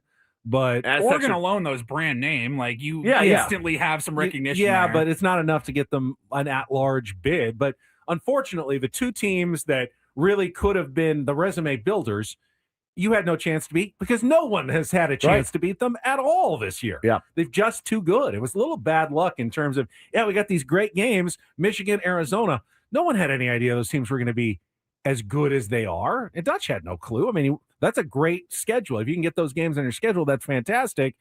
In this case, though, you just didn't have really any shot to win them. So Aztecs will play Saturday versus Fresno State. That should be a win. Don't overlook anybody, but they're at the bottom, near the bottom of the conference. And then you start getting into a really tough part of the schedule. Here's what the rest of January looks like. At Wyoming. Now, Wyoming may not be great, but they absolutely destroyed UNLV on their home floor yesterday, so they're always dangerous in Laramie. Then home against New Mexico. Lobos have played very well so far this season. At Grand Canyon, one of the hardest road venues you're going to find in the West. Yep. It is absolutely brutal to play there. At UNLV, and then home to Colorado State, and they wrap up the month at Utah State, who's now the only other undefeated team and the only one in the conference getting votes now in the top 25. They won again yesterday, so they're 4-0 like the Aztecs in the Mountain West, and they've only had one loss all season. So, you'd like to stay as close as you can to Utah State before that big showdown at the end of the month, which, of course, is a Saturday morning 10 a.m. game on national television in Logan, Utah, which is, a lot of fun on the body clock. You're playing an 8 p.m. game, then you play a 10 a.m. game to wrap up against maybe the biggest conference opponent you're going to have the rest of the season against Utah State. Yeah, the Troy loss looms large. It still does. The Troy loss, which we looms said large. at the time. Yeah, this is brutal. This is why we said it back then. They could win a bunch of games. You can still look back and go, Troy, man, this season would look a lot better if they'd just taken care of Troy. business I'm against assuming Troy. Stopped winning. Of course, I'm still so scarred. I can't remember exactly what year it was. Yeah, they're 10-5. They're second in the Sun Belt. Not bad. I'm just scarred with the year where San Diego State lost the outdoor game at Petco Park to Point Loma. Or was that USD? USD. Cost them a trip to the NCAA tournament. They went 19-1 or whatever in conference play and could not get in. That's brutal. Brutal. Yeah, that loss was so bad. The tournament needs to be where they shine this year. Like the Mountain West. Yeah, I mean, so you're far probably 4-0, one loss away from having to just go, guys. Got to win it. We got to be ready. We got to win 4 and 5 days. If they or whatever. keep reeling off wins, they jumped up to 60 in the net. If they keep reeling off wins and climb themselves somehow into the top 45 or so, then we can start talking about an at-large bid. But every time you lose, you're going to take a step back. So you can't afford more than 1 or 2 maybe losses at most in Mountain West play if you're going to have the metrics that are even going to get you considered for the NCAA tournament, which is no margin for error at all. All right, we're going to take our final time out. Don't forget all guests on Ben and Woods appear on the David P. Shapiro Fan Hotline. David P. Shapiro, criminal defense attorneys, helping good people regain control of their future when charged with a crime since 2010. Visit davidpshapirolaw.com. Wrapping up things next on San Diego's #1 sports station, 97.3 The Fan.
Hey, player, this is all yours.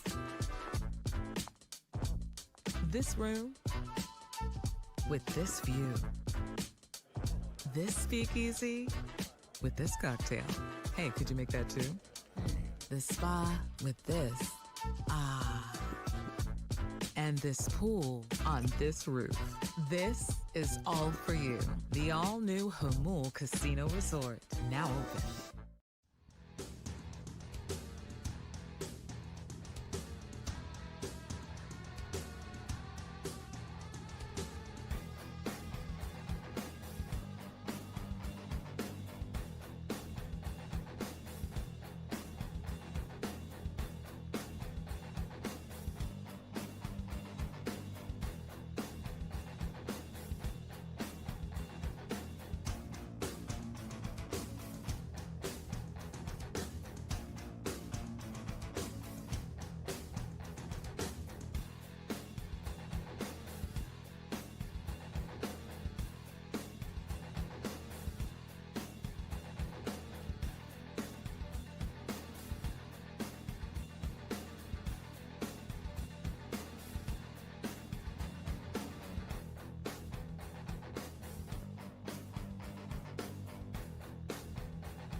So where are they taking you for this big Little League interview tonight? Steakhouse? Like somewhere nice? No, it's at a local church office. Oh. Manny hosting you guys? No, not doing a big dinner or anything. Will this be like an Albert Pujols 9-hour interview? It better not be, dude. It better not be. I mean, I want to coach Little League. You but I missed don't it know. earlier that Woods is going through the official interview to become his son's Little League head coach. Yeah, might or be. Finally close to some real baseball. Right. You know, we did rookies, we did T-ball, we did all that, the machine pitch. And are there other big names like on the list, like finalists here? I mean, potentially. I know Carlos Quentin manages in that league. I mean, if you're Carlos Quentin, you're like, I'll pass on the interview. I can't make it. And you'll be, aren't you? Are you like, I literally played in the big leagues? No, I'm not interviewing. Right? He still has to answer the big question. How do you deal with irate parents? You know, I played in the big leagues. That's how. I'll deal with them like I dealt with Zach Cranky. Yeah. Wrap them up, headlock them, and dislocate shoulder. But if I'm Q, I'm like, yeah, no, I played in the big league, so we should be good. Baseball IQ is pretty good. Yeah. Went to Stanford. Developed an app. I'm good. Yeah. Qualify. I promise you. I'm going to go look at the list and see if he's on the list. I think you should go in there like Step Brothers and just be like, hey, I'm here to FS up in a tuxedo. Should I wear a tuxedo? Tuxedo t-shirt at least. Oh, man. KG the Elephant says they're going to give you a hypothetical situation of dealing with a loud North County mom. Luckily for me, I have loads of experience in that with who I'm married to. So I'm good. Good there. Hopefully she didn't hear that. I'm a dead man. But no, I'm excited about it. Is it cocky to say I think I'll get picked? Oh, you think you're a shoo-in? I didn't say I was a shoo-in, but I think they'll go with me. I think they will. I give it a lot of effort, man. I do. I give it a lot of effort. I put a lot into coaching, a lot. I've spent a lot of money in the off season. Got a couple of things that I'm introducing to the team, things we'll be using. Like equipment and drills and stuff? Yeah. So you're overconfident. I'm not overconfident, just confident. Can I be confident that I'll get the gig? I mean, if you're already investing in your coaching tools, then you think you've got the job. No, it was more of I didn't know I had to do this. I thought I was already the head coach, so I didn't know that I had to interview. So it now comes as a surprise that I had to do this. I didn't know. No one had ever told me that this was part of the process. But I feel confident about it.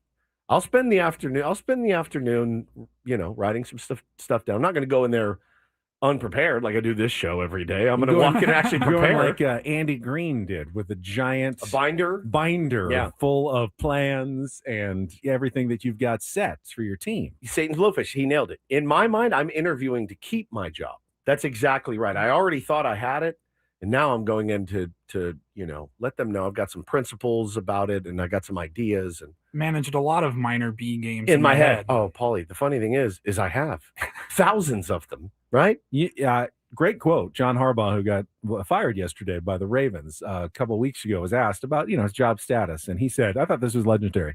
I'm here to do the job, not to keep my job." Wow, I thought that was a great quote. I'll hit him with the Signetti. Google me. Google me. You'll see many adult league championships in there, of which I was integral. Yeah, Google me. You know what I do? I win. Google me. I can't wait. I'm excited. You'll probably see some weird bits as well on the, from my radio show. You can ignore those. Yeah, ignore those entirely. And then McKee says, make sure to remove relax from your vernacular when it comes to dealing with conflict. Hey, relax. Will you use any inappropriate language in front of the children, Mr. Woods? I don't think I have. Really? Once, yes. My beloved Blake. In T-ball, I said, don't swing until my hand's gone from the tee. And he swung, and he hit my hand, and I MF'd him. But he hit my hand with a bat. Scarred forever. Hard. And I put it down, and I went, mother! Long after you've forgotten that injury, he'll remember what he got from you, though. He loves me, by the way. Loves me. But that's the only time I've ever cursed on a baseball field in front of children that weren't my own. What would happen if you showed up to your interview in your, I gotta be very careful, Buck Funting shirt? My Buck Funting shirt? Will you teach your kids how to bunt? At this level, that's okay. Right? No? This is an hour we could do on this. Yeah. Bo asked me the same question. Did he? Yeah. It's a legitimate question. This sound weird. I have a problem with minor B coaches bunting to win games. I'm not trying to win these. I want to win, but I'm not trying to win these. I agree games. with you. Do you know what I want to develop these children? That's what I want to do. I want them to have fun and let them sign up next year. I want them to love the game. The only time to ask a kid to bunt is a kid who's maybe been struggling hitting and feels like he can accomplish something, and maybe he gets a bunt down and moves a runner over, and you can give him a good pat on the back. Yep. That's not a bad reason. But you don't want them bunting at minor B. You don't want them bunting in the major leagues. Where do you want them bunting? High school? Maybe. College? Maybe. High school. I mean, they love it in college. Oh, they love it in college. They love it. Too much. Coaches love bunting. The bunting. Yeah. Oh, and so God, they love bunting. Again, and I will look at another coach that bunts on us as a hardo. Oh, my God. I will. I'll be like, that's a clown move. Nobody's throwing that hard. Let's get these kids up there hitting. Really. And I'm not trying. I want them to win, but I don't want to win at the all costs method. Does that make sense? Yeah. I don't want to run it up. It's still more about development. It's more about having development. fun. I really want the kids to have a great, great time and not, let's drop one down on that kid that has no idea what he's doing at third base. That doesn't excite me. I don't like that. I don't like that. I think it's lame. Now, if you're playing some tournament or something, that's different. You're trying to win games, but for this minor B city league, that's what I want. I just want to develop them, and I want them to make sure that they sign up next year. That's like my main thing. I want kids to love the game. That's really it. And you can believe me or don't believe me. Anybody that's ever played for me knows that. I want that. I want you to love it. I got fun drills. I got all kinds of good stuff, and it's going to be good, man. In case you missed it, things will sound a little different the next few days starting tomorrow. We will explain after our last check of traffic here on 97.3 The Fan. From the 855 Get Ross Traffic Center, protecting San Diego after accidents or injury, here's Kelly Danick. Seeing some improvements on our roads. Crash is cleared on westbound 8 past Fletcher Parkway. Looks like we saw this other accident, though, on the Fairmont on-ramp to westbound 8. Also, southbound side of the 805 right past 43rd. Vehicle in a ditch over to the right shoulder. Collision on the transition ramp eastbound 78 at the southbound 15 connector ramp. I'm Kelly Danick with Ben and Woods, San Diego's #1 sports station, 97.3 The Fan. All right, so tomorrow is the day we depart for Padres Fantasy Camp. Very excited, as we always are, for the experience, to talk to the coaches, the camp counselors is always great. The normal part of the show, 6 to 8 tomorrow, then Paul and Woods will hit the road, the 8 freeway east, heading toward Peoria. Adam and I will stick around for the 8 to 10 a.m. part of the show, and then I will hop on the road as well and join you later. And then we'll broadcast live on Friday morning for 4 hours from 6 to 10 as the campers first start arriving and start getting some interviews for you. And then over the weekend, we're going to have a lot of fun and enjoy ourselves in Arizona. And then coming back on Monday, Tuesday, and Wednesday with more live broadcasts and Padres legends for you from Fantasy Camp. Cast of characters, Andy Ashby, the great Andy. Hey, what y'all doing? Heath Bell. Dump button at the ready. Arky, the best. Yep. Arky's amazing. Flan, please draft me, Flan, if you're listening. Greg Garcia, Chris Gomez is amazing. Remember, his nickname's not Gomi. It's not. It's something else, and I forgot. What was it? He's such a good dude. Oh, my God, is he a good dude? I can't remember what it's not. I'm like, hey, Gomi. They're like, it's not Gomi. I'm like, oh, okay. I can't remember. Is it something like, it's not like Go-Go either. Is it Go-Go? I thought was it something completely had nothing to do with his name? No, I can't remember. Cargo? The great Mud Grant is going to be out at Fantasy Camp. Hopefully he decides this season to take it seriously. I hope. Hey, I've won 2 championships with Mud. That's fair. According to AI, he was Steady Eddie. Steady Eddie. Steady Eddie. You've won 2 championships in spite of Mud as your manager. Interesting. It's checked out last year. Checked out completely. Carlos Hernandez. It's always him and Loretta. Him and Loretta always coach together. Just checked out. Just running around their 3/4 zips. Just checked out. Carlos Hernandez. Love him. Terry Kennedy. We did make amends after. Oh, good. After you were traded. I love him so much. I do. He hates me for some reason, but I love him. B-Law, Brian Lawrence, one of the best dudes on the planet. Yep. Tim Lawler, Loretta, Jake Peavy, come on. Bob Scanlon, first time out at camp, the big, tall right-hander. He's the rookie. Yep. Gary Templeton and Greg Vaughn. Very excited to watch Greg Vaughn. I bet he could still get one out. Hoffy will be out there. Hoffy probably half the time, I think. Yep. It's going to be so fun. And I just got word because, the last couple of years I've gone out and had the pleasure of being able to host some roundtables for the campers. One was with all the Cy Young Award winners. One was last year was the 1984 Legends for the anniversary of the 1984 team. Or that was 2 years ago. But this year, I just got word that we're going to be doing something with a couple of the campers that are going to be joining us, including our own friend Major Garrett, and then Dave McCary is going to be with us as well, and we're going to do a roundtable with them on Monday night. This is different for you. I know. This is not sports. Not as sportsy. Are you? I'll have to do some research. Okay. Especially on Dave. You don't know who he is, do you? I know he's married to Emma Stone. More than you. You know he's married to Emma Stone. I wouldn't even bring that up. I wasn't planning on it. Oh, you're going to embarrass us. You are going to embarrass us. Can you help me You're a little both bit? going to embarrass us. Can I help you? I can help you. Thanks. All I need from you is one AB. One AB. In return, I just need one You've come in out, what, uniform. 3 or 4 I've years now? resisted strongly any baseball activities at Fantasy Camp for a good reason. If we can get you an extra uniform. It's not gone well for my TV colleagues when they've been out there. John Howard tore his hamstring inside of 30 seconds. I just saw Jake Garignani was hitting in the cages and fouled one off the inside of his foot, and his foot is now black and blue. He hasn't even gotten there yet. Problems, and I'm worried about that. But there's the intriguing possibility. I know that I haven't swung a bat in a long time, so probably won't go well, but what if it did? What if I took you deep? Me? Yeah. You want to face me? I thought you wanted to throw against me. Okay. What are you laughing about? Did you say took you deep? Yeah. By deep, do you mean past the mound? I mean over the fence. Over the fence. Dead center. I'll give you $50,000 cash if you hit I one get out. a golf ball like 300 yards. Do you know how big those fields are? Yeah, I know. They're pretty big. Are massive. There's not a short one out there. No, they're major league I was sized going to see fields. if you could even get it out of the infield, honestly. All right. I will. We got to make a bet here. All right, I'll pitch to you. All my pitches? Oh, what do you mean all your pitches? Everything you in my can throw repertoire. I can anything? throw anything I Repertoire? want. Well, Yeah. I guess so. Okay. This will be fun. Oh, I've got to I've got to outthink you. All right. Is he coming off speed? Oh, you never know what I'll throw. Really? We got about Do we 4 need an umpire? Am I like? Yeah, trying we'll to- have an umpire. Okay. Yeah. But I don't want to draw a walk. I want to swing.